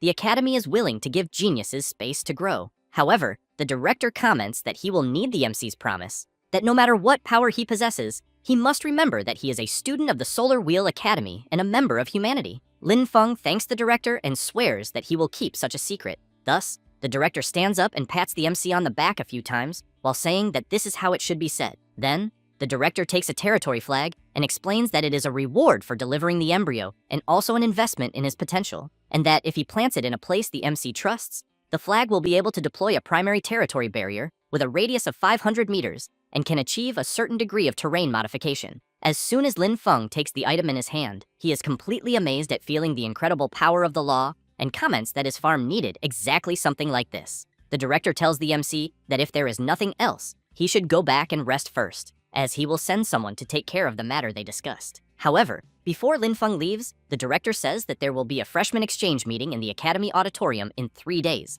and that the MC can go meet some classmates. And also that a mentor from the nature department presented a very interesting topic before going to the front line for work, about plant cultivation and hybridization. Lin Feng looks at the flag and starts thinking about hybridization, since he has in mind that before he simply placed undead and plants together, but he wonders what would happen if he fully hybridized them. After that, already the next day at the MC's farm, he goes to a spot on his farm and places the territory flag on the ground. It does not take long for a powerful energy to emerge, which leaves Lin Feng quite surprised and thinking that after using the territory flag, the concentration of nature magic around is increasing. But when observing his summons, he notes that only they and the hybridization are really difficult to deal with. Then he senses something strange and, looking to the side, wonders if something happened where Xavius is. Meanwhile, in Haru's room, he is thinking that the people he hired were a bunch of trash, since they could not even solve the problem of a brat who had just been promoted. But he soon becomes nervous and thinks that he cannot wait any longer, since they've also found clues related to the investigation at the Solar Wheel Academy,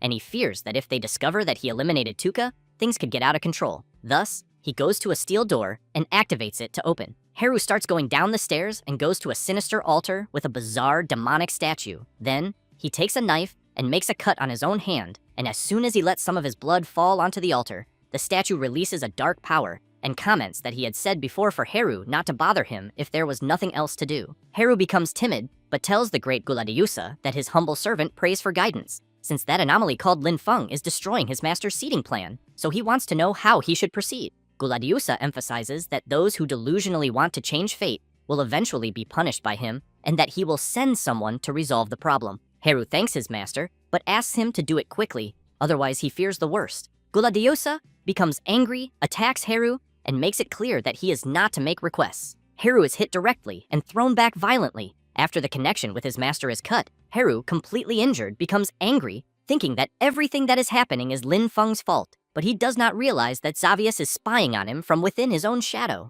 Later, at the freshman exchange meeting in the Academy Auditorium, the MC is bored and thinking that he should not have listened to the director's nonsense. Then, he wonders if the time he is wasting there would not be better spent researching hybridization at the farm. Until, when he grabs something to eat and tries it, he thinks that in the end, something good might come from this meeting. At that moment, a guy approaches the MC wanting to know if he is the student Lin Feng. The MC, while eating, nods and answers yes. The blonde guy comments that he heard Lin Feng cleared the Dark Forest dungeon alone, so he wants to know if he can ask for advice. The MC thinks that the guy in front of him is quite strange, because he knows that clearly everyone around would avoid him. But even so, he deliberately came to talk, so he apologizes, and, pretending to be sad and crying, says that he really does not want to talk about these matters, because 3 allies were eliminated in the dungeon. The blonde asks Lin Feng not to be sad, and says he is sorry for bringing up his sad past, but that he will ask again later. However, he becomes intrigued, wondering if the MC is really the person that Master Guladiusa asked to eliminate, since he thinks he does not seem like much. Seeing the guy leave,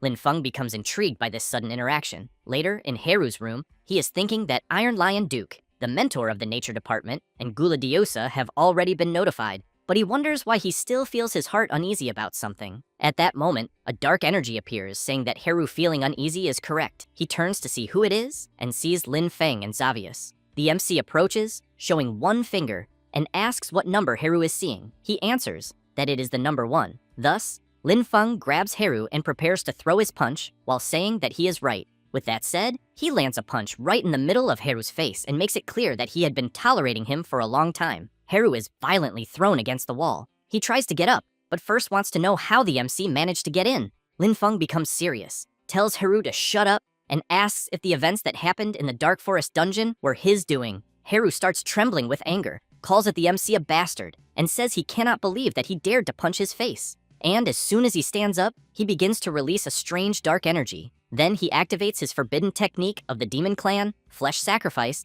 and transforms into a huge creature with tremendous power. Lin Feng, seeing that Haru used a forbidden technique of the Demon Clan, wants to know if he is some kind of demon spy. Haru laughs and makes it clear that he has always been a faithful devotee of Guladiusa. The MC becomes intrigued and comments that, in the end, Haru serves the 7th Demon King. He becomes nervous and immediately wants to know how the MC dares to pronounce his master's name directly. Thus, Haru charges forward, but Xavius steps in front and blocks the attack. Haru tries to break Xavius's defense, but ends up getting injured in the process and cannot. She comments that his power has strong corrosiveness. Meanwhile, the MC is thinking that originally he only wanted to probe Haru, but now things have become complicated. Xavius prepares her scythe to attack, but Haru starts shouting, saying that he was worried about how he would deal with the MC and did not expect him to show up at his door. Lin Feng channels some of his power into his hand and thinks that at the moment, the only way is to take advantage of Haru's distraction and eliminate him quickly. Then, he makes a movement with his other hand, and the rest of his summons appear. Haru comments that Lin Feng, in the end, is quite troublesome, since he possesses undead magic. Thus, he thinks of Tuka and reflects that his sacrifice was not in vain, as they truly caught a genius of the human race. He Xiao cannot hold back and lands a direct hit on Haru. Lin Feng wants to know if Haru was the one who eliminated Tuka. He begins to chant and then shouts that he respectfully welcomes his master's will to descend upon his body. A magic circle is created between him and the MC, and Haru tells them to tremble and welcome the descent of the Demon King, Guladeusa. One of the Demon Kings appears, and Haru kneels calling for his master. However, Guladeusa, while punching Haru, wants to know how a mere ant dares to speak his true name. Haru becomes confused by his master's attitude. Meanwhile, the MC does not care at all and immediately orders his summons to eliminate the Demon King. He Xiao prepares his ability and as soon as it is ready, fires. Guladeusa is surprised and wonders if He Xiao was really defeated, but soon has to defend himself to avoid being hit. Guladeusa looks at Haru and thinks that since the summoner is very fragile, his mana cannot sustain the defensive formation. Thus, he extends his arm toward Haru and begins to absorb the power he gave him. After completely taking his life energy, he comments that now he can fight the MC for real. Lin Feng has in mind that even if all his summons appear together, he thinks they probably will not be a match for Guladeusa, and that, because of that, he knows facing him head-on is definitely not a wise move. Then he looks at Haru's weakened body and at the summoning magic circle he created and gets an idea of what he can do. Next, the MC calls Guladeusa a foolish member of the demon clan and comments that since he knows he is a necromancer, he found the duel challenge interesting. With that said, he orders his summons to attack. Guladeusa asks if this is how a mere human tries to provoke him, because if it is, he finds it pathetic, then launches his attacks. Xavius prepares her skill, as does Yue Ye, but before they could finish, they are struck by Guladeusa's attack, who comments that the MC's other summons are quite weak, but that he is starting to doubt how he dealt with He Xiao, and as soon as he grabs Lin Feng by the arm, he says that before he is eliminated, he will allow him to say his last words.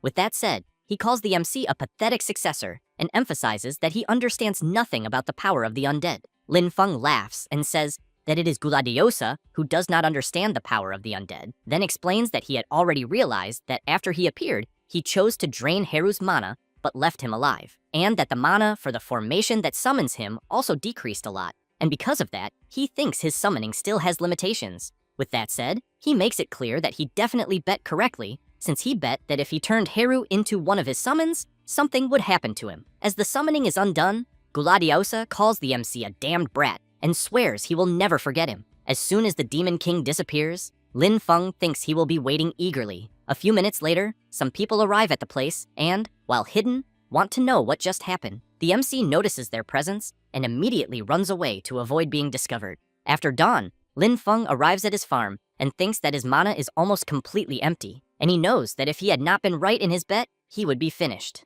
At that moment, a strange energy begins to emerge behind the MC. He turns to see what is happening, and a guy jumps out of a rift he created. Then he says that he was happily eliminating targets on another mission, but was suddenly interrupted by his lord, and that because of that, he is very unhappy. With that said, he takes his sword and, as he draws it, tells the MC to stay still so he can eliminate him calmly. Lin Feng asks for all his summons to appear, but ends up surprised to see that his mana has run out, so he thinks he is in a very bad situation since he cannot summon anything. The blonde takes advantage of the opportunity and charges at the MC. Lin Feng jumps back to dodge the attack and thinks that he knows the bone lamp now has an amplifying effect on the undead, so he concludes that as long as he can get the lamp, he might be able to turn the situation around. However, he barely has time to think before he has to dodge another attack. At that moment, the strange power from before awakens again and tells the MC to move back. But the fight continues, and Lin Feng has to dodge yet another attack to avoid being hit. As soon as he gains some distance, something emerges from the ground and startles the blonde, who tries to understand what is happening.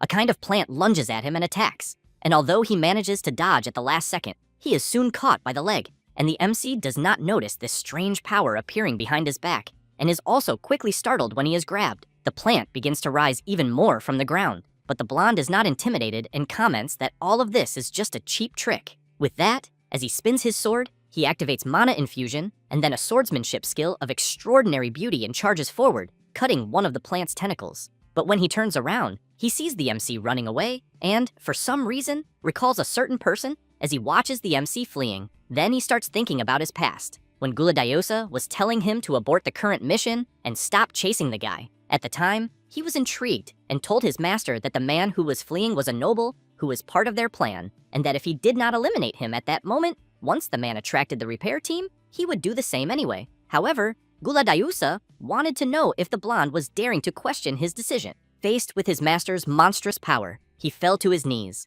and while trying to resist such crushing pressure, Guladiosa told him to follow his mark, as it would lead him to find and eliminate the man he was pursuing. Upon receiving his master's mark, the blonde said he understood and that he would try to do everything possible. After remembering that and seeing the plant coming at him, he conjures his flames and wonders if the power he is seeing is from the farm from before. With that, he launches his attack and a huge explosion occurs. Then, the blonde calls the MC a traitor, and as he prepares to go after him, makes it clear that trying to run away will not be so easy this time. Thus, he starts chasing the MC, but soon has to dodge several simultaneous attacks from the strange power. However, that is not enough to stop him from continuing after Lin Feng, and as he gets close, he leaps to grab him. The blonde laughs, grabs his sword, and says it is over. Lin Feng laughs and agrees with his opponent, then takes out the nature lamp, but is soon startled to realize that a necromancer's mana is not enough to activate the bone lamp. On the verge of being eliminated, he shouts that he does not care about that and asks the lamp to light up.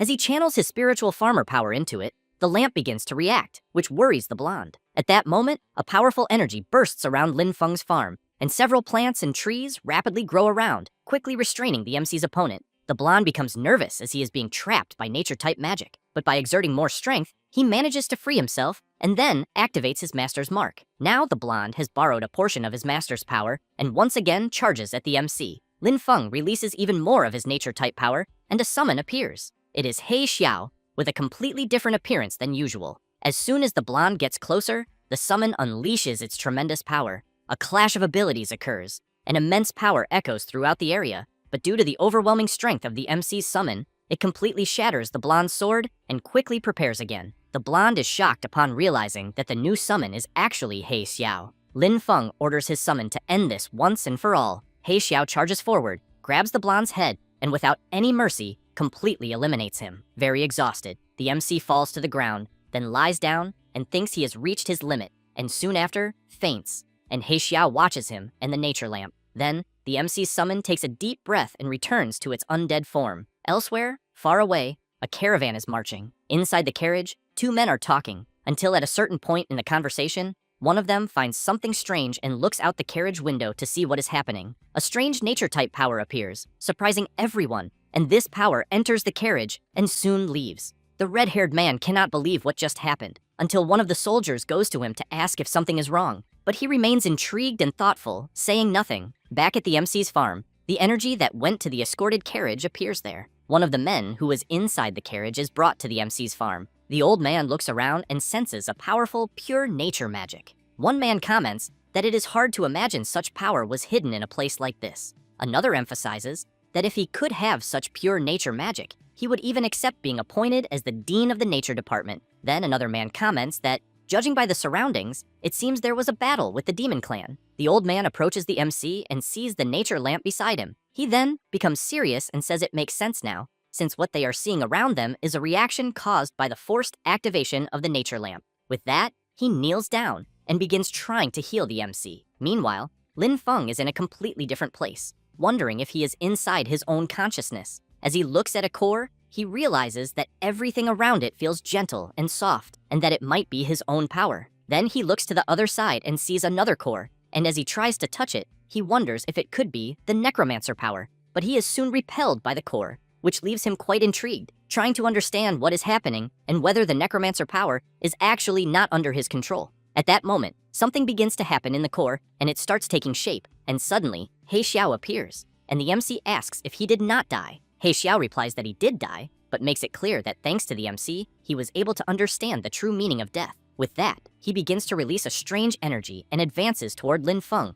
Then he grabs him, and the MC starts shouting, saying he cannot break free. He Xiao laughs and says he will eliminate him to take his body, and that when that moment comes, he will be reborn once again. However, something strikes He Xiao's back, and he turns around angrily, asking who dares to interrupt him. A strange plant tentacle appears and strikes his back again, and without stopping, keeps attacking He Xiao, who is soon forced to drop the MC to the ground to defend himself. He becomes furious upon realizing that what is attacking him is a type of nature power. Then, he grabs Lin Feng again and slams him hard onto the ground, and something happens to both of the MC's powers, causing them to separate for a few moments. But it does not take long before they come back together. Then Lin Feng slowly opens his eyes and thinks it was close. And since there was little necromancer power, he did not think He Xiao had enough power to go any further. However, he realizes that He Xiao inside his consciousness was hidden within the undead magic, and that he is actually a hidden danger. Then, as he looks to the side, he hears an old man commenting to the others that he checked the MC, and that he severely overexerted his mana and suffered slight internal shocks to his organs.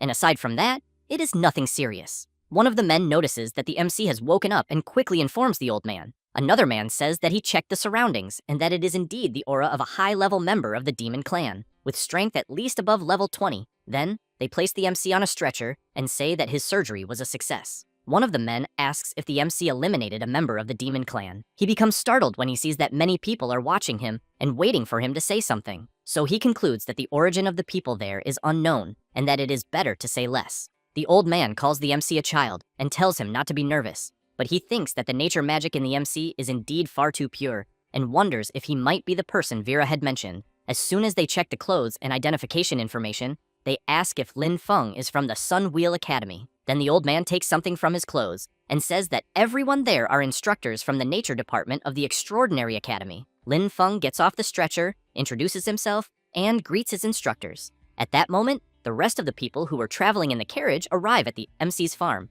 The red-haired man calls out to Master Seymour and asks what happened there. The old man says that there was an invasion by a member of the demon clan, but fortunately that member was eliminated by the MC from the Sun Wheel Academy. The red-haired man gets excited upon hearing this, goes up to Lin Feng, and emphasizes that true heroes arise from youth. Then, as he turns around, something catches his attention, and while observing the broken sword on the ground, he thinks that it could only have belonged to a certain person. Seymour places his hand on the red-haired man's shoulder and asks if he discovered something. He replies that he did not, and says he was just thinking about how they fight desperately on the front lines to resist the demon clan, but he did not expect that a member of their clan could still infiltrate from the rear. Seymour says that the matter has already been resolved and suggests that they return to the academy first. However, the old man asks one of the instructors to take Lin Feng along as well, as they will need the director to give an explanation. A few hours later, as soon as they arrive at the director's office and recount what happened, he says he is aware of the matter they reported, and that the school will strengthen management from now on, and that they will also send 3 additional patrol teams to investigate.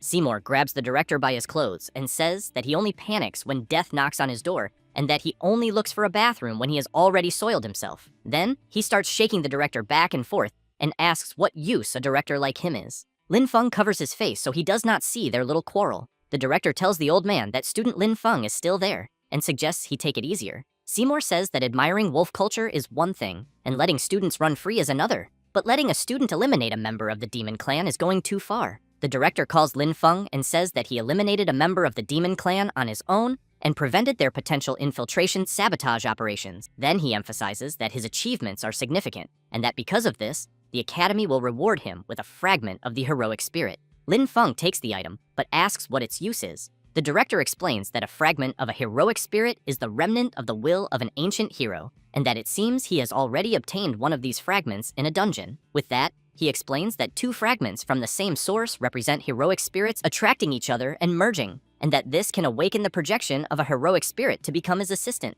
But the most important thing is that such a heroic spiritual projection has no restrictions. Lin Feng looks at the fragment in his hand and says that the next time he faces a situation where his mana is exhausted, he will have the strength to fight. Thus, he takes the other fragment that was stored in his clothes and merges it with the one he just received. Immediately, a projection of a heroic spirit is created, and this projection kneels and introduces himself, saying that he is General Guan Yu and that he greets his summoner. The director becomes intrigued by the projection he is seeing and soon wonders who he is. Then, he begins to search for information in a book, and when he finds nothing, he becomes even more intrigued, wondering why the heroic spirit that just appeared there is not in the history books. A few hours later, still in the director's office, after the spirit makes some demonstrations, Lin Feng approaches the spirit and orders him to return. Then he goes to the director and Seymour and thanks them both. As he leaves the director's office, the old man calls out to Guo Ding and says he needs to take the MC with him, since the purity of his natural mana is something he has only seen once in his life, and he believes that with some cultivation, he will certainly achieve greatness in the future. The director takes a deep breath and asks Seymour to let Lin Feng choose for himself. Meanwhile, the MC is thoughtful and, remembering the battle he had earlier with the blonde, concludes that he is still very weak,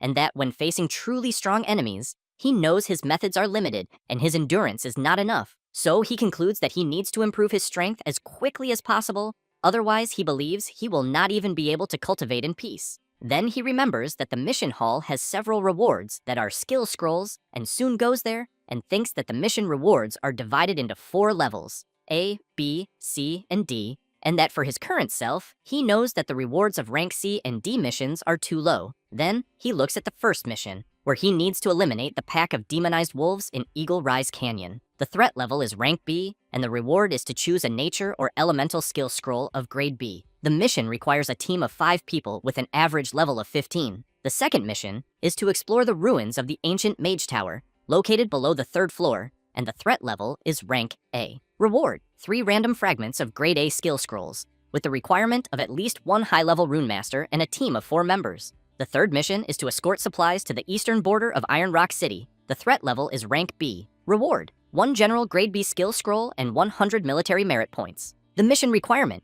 is a team of at least 2 people who must possess certain field survival capabilities and fire-type combat ability. Lin Feng chooses the third mission and reflects that, if he is not mistaken, Iron Rock City is a very important military city, and that he has heard that due to the long presence of troops, they developed a unique military cultivation method and can produce food and medicinal plants efficiently in arid lands and hostile environments. He becomes excited, thinking that if he can learn such a method, things may turn in his favor. However, he remembers that the requirement of the mission he chose is that the team must have at least 2 people, and one of them must possess a fire ability, so he wonders where he will find such a person. At that moment, some people start talking loudly in the mission hall. Lin Feng turns to see what is happening and ends up seeing Ailing. She is furious, saying that it was because the blonde girl made fake potions for her that she attacked her. The blonde girl, in turn, says that Ailing hit a certain person and emphasizes that if she does not compensate with 1 or 2 gold level items, she will not let it go. The people around comment that it is the same gang as always,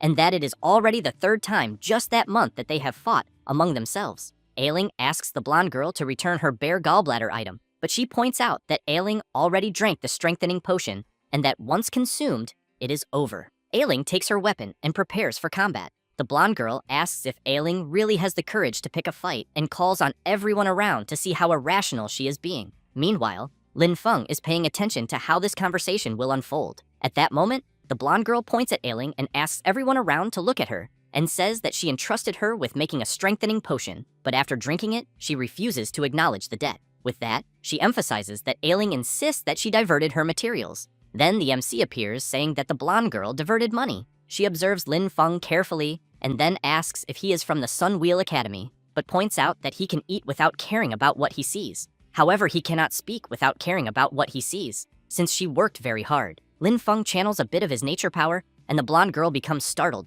expecting to be attacked. Then, she becomes confused when she sees that Lin Feng did not attack her, but instead, he made a cut in the pouch she is carrying, and Ailing's bare gallbladder comes out. The people around comment, upon seeing Ailing's item, that the blonde girl was indeed scamming newcomers. She becomes nervous, points her finger at Ailing, and shouts, saying that this time a senior student from the Sun Wheel Academy defended her, but swears that next time she will not be so lucky. However, as she tries to leave, the MC stops her and then asks her to return the bare gallbladder. As soon as he gets the item, the MC asks if it is the same bare gallbladder from last time. Ailing answers yes, and says she was saving it for him, but after losing to him last time, she felt a bit reluctant and thought about turning the item into a potion to improve herself. Lin Feng throws the item to her and makes it clear that he had said he gave it to her, since the improvement from the bare gallbladder for him is not as great as he imagined. Ailing becomes happy and thanks the MC for his generosity. He says she does not need to be grateful, but if she still really wants to thank him, she should help him find someone who has fire-type ability. However, the MC comments that if he is not mistaken,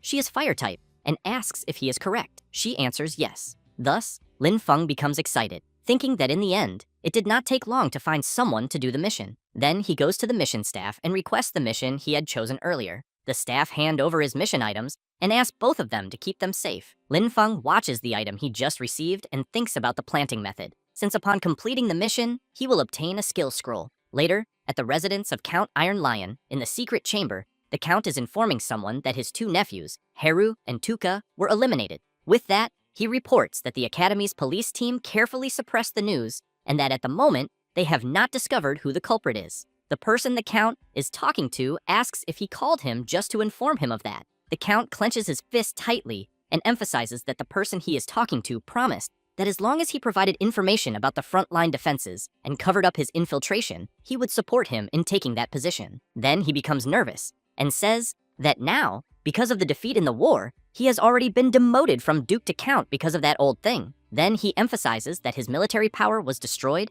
his fief was reduced by half, and at the moment he could not even protect his two nephews. So he asks where the help that was promised to him is. The mysterious person makes it clear to the Count that the situation on the battlefield is quite unstable, and that they also suffered losses. But regarding the deaths of the Count's nephews, he thinks that it is their incompetence, since if the Count had sacrificed Haru and Tuka together according to the initial plan, he asks whether things would have reached this point. The Count tries to argue something, but the person he is talking to raises his hand, interrupting him, and the Count becomes frightened. Then the mysterious person emphasizes that Guladiusa only wants results. The Count says that since he opened the back door for them on the battlefield, that old thing has been watching him, so he asks how else they expect him to help. The Shadow makes it clear that this problem is the Count's, and tells him not to forget it. Then he gets very close to him and emphasizes that the group from the Nature Department cannot save him. The Count is left speechless, thinking that he is in a very problematic situation. The creature turns around and leaves, saying that if the Count continues trying to rely on the power of the Nature Department to break the curse,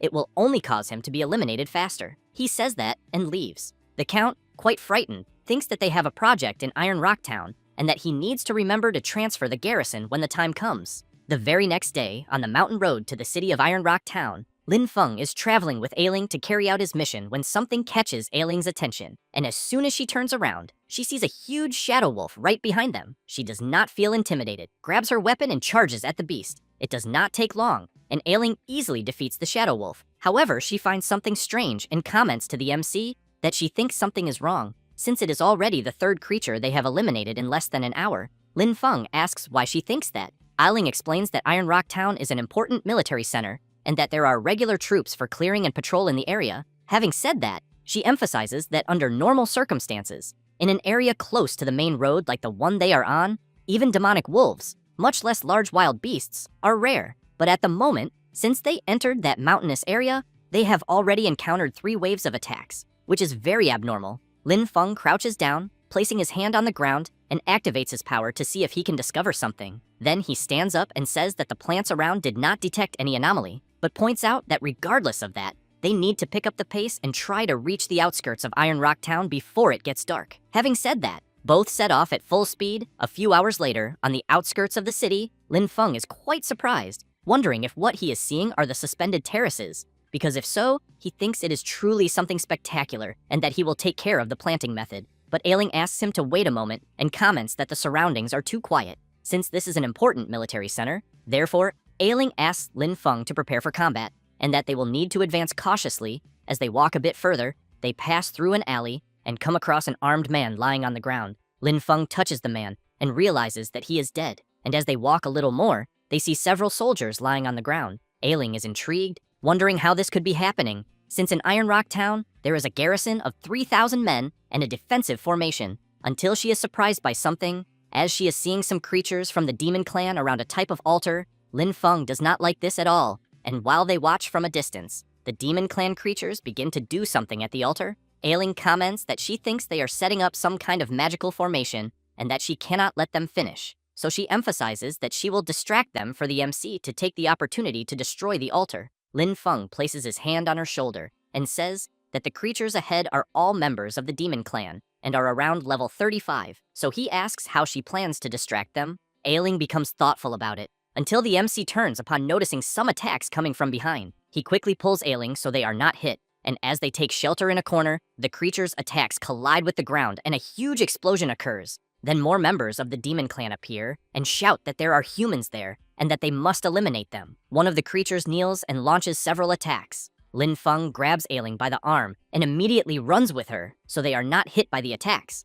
until Ailing becomes quite frightened when she sees an attack approaching them. Lin Feng looks back, releases her, and steps in front of the attack, blocking it with his power, then asks Ailing if she is okay. She is impressed by his courage, but soon they are attacked and thrown away. The members of the demon clan approach them. Ailing grabs her weapon and channels her flames into it, but becomes intrigued when she sees that her power has disappeared. Lin Feng observes his power as well, and comments that apparently the mana there cannot be channeled, and fears that the formation they saw earlier probably has a mana sealing effect. And upon taking the fragment of the heroic spirit, he realizes that he is also unable to perform summons of that type. At that moment, one of the demon clan members asks if the MC likes their anti-magic formation, since only demonic energy can be used there. Having said that, they begin to move even closer to Ailing and Lin Feng. The MC reflects that, strictly speaking, he knows that undead magic does not belong to the conventional magic system, but even so, the evil is there. However, if he uses his undead magic, he thinks he will definitely be exposed,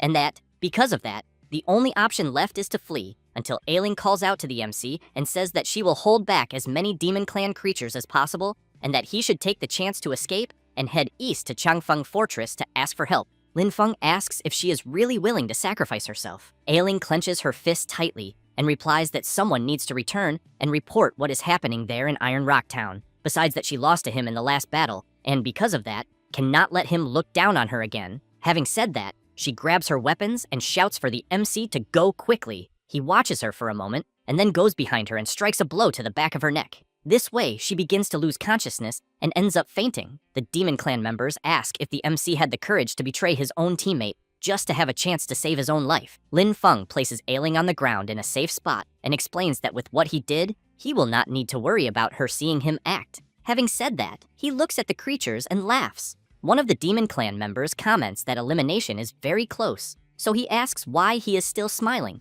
Lin Feng goes to his bag and takes out the Lamp of Nature. The demon clan creatures ask how the MC dares to use the Lamp of Nature in front of them. Then they launch several attacks that rush straight toward Lin Feng, but when he uses the power of the lamp, the energy of nature completely repels the attacks. Then, the Lamp of Nature begins to react differently and ends up transforming into the Bone Lamp. Lin Feng laughs and soon summons the executioner Xavius. The demon clan members launch more attacks. However, Xavius easily dissipates all of them. One of the creatures asks what is happening. Since the attacks with undead energy were completely dissipated, the MC makes it clear that the hunt has begun. Having said that, he calls the rest of his summons into battle, and the demon clan members group together for the confrontation. Xavius wastes no time and launches an attack with his scythe, eliminating one of the creatures very easily. However, a type of mage from the demon clan members appears and comments that he did not expect there to be a summoner who would not be affected by the anti-magic field. Then, while transforming, he points out that summoners themselves are not strong,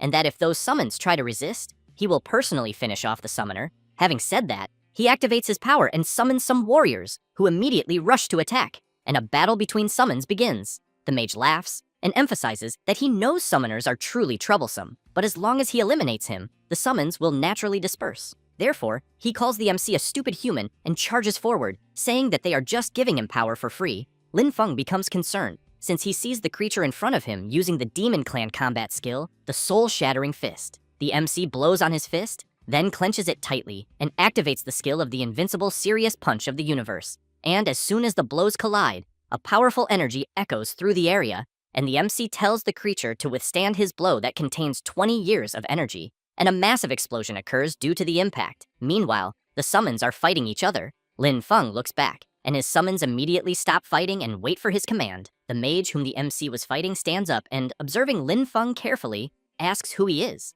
However, the MC asks why the demon clan is attacking Iron Rock Town. The mage calls Lin Feng a human insect and asks how he dares to interrogate him, because when Lord Guladeusa descends, all of them will become food. The MC becomes serious, thinking that once again, Guladeusa is involved. So he turns around and signals to Xavius. She doesn't understand what he means. Lin Feng comments that she always says she is excellent at interrogations, so he wants to know if she can handle it. She replies that yes, and that it would be an honor. The MC explains that he wants to know their entire plan, the location of their accomplices, and all the details. Xavia says she understands, prepares her massive scythe, and activates her power, which heads toward the Demon Clan mage, who is quickly completely enveloped by Xavius' ability and taken into her dimension. After that, Lin Feng goes to Ailing to see if she is okay, and once he sees that everything is normal, he turns and goes to the altar where the Demon Clan members were gathered. Lin Feng carefully observes the core of power and reflects that, apparently, the natural mana in the surrounding space has been completely repelled. Then he wonders if it might be an anti-magic field. So, he decides to test it and soon brings his hand close to the core.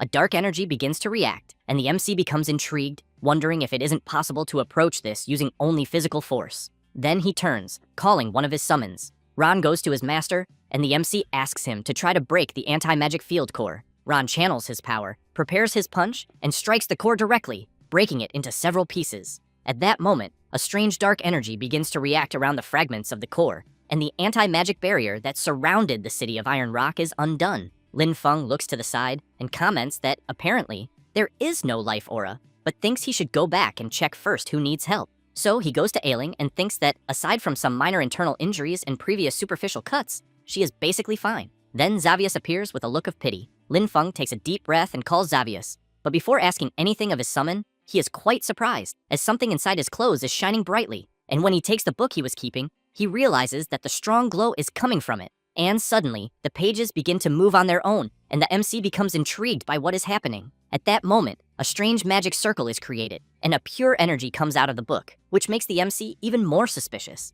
thinking that the book he was keeping suddenly activated on its own. Then he concludes that, after the surrounding mana recovered, the book activated automatically. Lin Feng decides to store the book in his bag, and, upon hearing a noise, thinks it must be coming from the direction of the Demon Clan's battlefield. So, he decides to go there to see what is happening. It doesn't take long for him to arrive, and he is already faced with a chaotic scene. Then he sees a stone in front of him and notices some information on it. After that, he hears several laughs around him. Lin Feng becomes thoughtful, puts on an overcoat, and thinks there are still people there. At that moment, one of the Demon Clan members chases a woman and a little girl. Then the child trips over a stone and falls to the ground. Her mother pulls out a knife to try to protect her. Then, she tells her daughter to run immediately, but ends up being killed. The little girl starts crying upon seeing what happened to her mother. The creature prepares to attack the child as well, but the MC appears, blocking the creature's sword. Then, he summons He Xiao, who quickly eliminates the creature and heads toward the center of the battle. Lin Feng asks the little girl if she is okay. She points to the middle of the battle and says that there are still many people there who need to be saved. The MC places his hand on the little girl's head, smiles, and says that he will save them immediately. With that, he disappears. Meanwhile, in the central square, a commander of the Demon Clan is holding several people hostage and demanding that they hand over an object, saying that if they do what he asks, he will give them a chance to serve his master. A human warrior is among the hostages, but remains quiet, waiting for a chance to act. Then one of the Demon Clan creatures appears, informing that there is a person in a black cloak invading with a group of undead. The commander turns and comments that it is just a necromancer, and there is no need for much fuss, but tells them to keep an eye on the commander who is there among the hostages, as he will go after that necromancer. However, the MC's summons appear, eliminating several Demon Clan creatures at once. The commander shouts for them to eliminate the summons, but He Xiao approaches him and lands a tremendous punch, throwing him hard to the ground. The MC appears, and the Demon Clan creatures begin to look at each other and run away in fear. Lin Feng thinks that it is a good thing the creatures fled, as he is almost out of mana. Then he quickly turns upon hearing a strange noise and, together with his summons, goes to the group of people who were being held hostage. One of the commanders grabs his sword and asks if, by any chance, the MC is a necromancer. Lin Feng thinks that although he is a necromancer, if he answers out loud, it will only make people more afraid. So, he comments that if he says he is not, he wants to know if the commander will believe him. But what he really wants to know is what happened there. One of the soldiers says that the Empire issued an order in which all necromancers are wanted targets. The MC becomes serious and points out that he just saved all of them, and that if he were an enemy, he would have eliminated everyone long ago. The commander looks around, gets nervous, drops his sword, and asks the MC to accompany him for a moment. Lin Feng decides to listen to what the man is saying, and after they walk a bit, the commander explains that those from the Demon Clan appeared out of nowhere, and that their objective was the object ahead. The MC becomes intrigued and asks the man to be clearer. The commander explains that the object they are seeing is an anti-demon divine artifact, specially forged by their tactical squad. And while he is about to open the device, he says that the MC will see, but he becomes very startled, commenting that it was clearly there, and that there is no way it could have disappeared. Lin Feng crouches down to observe and soon comments that there is no illusion or magic and that, in fact, the object was taken. Then, he senses something strange and shouts for them to wait, and something begins to come out of the bodies of the fallen warriors. The other warriors become frightened, asking what is happening. Then the ground begins to shake, and an energy rises to the sky toward a magic circle. The tremor becomes even stronger, causing the commander of the warriors to fall to the ground. After that, a sinister, dark energy begins to form in front of the MC, who comments that he is feeling a terrifying pressure and that he thinks not even the undead can withstand it, and soon asks what kind of existence is causing all of this. One of the warriors says that he has seen this type of summoning ritual on the battlefield once, and that, because of that, he thinks it can only be Guladiusa, and that he is about to descend. At that moment, something begins to come out of the portal, and as soon as it fully emerges, it comments that, apparently, one piece is still missing, and wonders if its power is also incomplete, but thinks it is still enough to fully project its power. Lin Feng becomes alert, watching carefully. The strange creature that has just appeared looks to the side and sees the MC standing there observing it. Then it laughs and comments that, so, it is the MC who is there. Lin Feng becomes confused, wondering if the creature knows him. Then the being releases a bit of its power and, laughing, calls the MC a cursed insect and says that it has been a long time. Then he asks how the MC dares to appear in front of him again. Lin Feng watches carefully until he realizes that the being who appeared is Guladiusa, one of the 7 demon kings. Guladiusa clenches his fist and then, while showing the middle finger to the MC, comments that last time he let him escape by accident, but this time he will use his most proud move to completely crush him. Having said that, he prepares his power and unleashes it around them. Both are surrounded by the Demon King's dimension. The soldiers around them are intrigued, trying to understand what the hell is happening, but they know that what they are seeing is Guladiusa's strongest ability, the Duel of Destiny. However,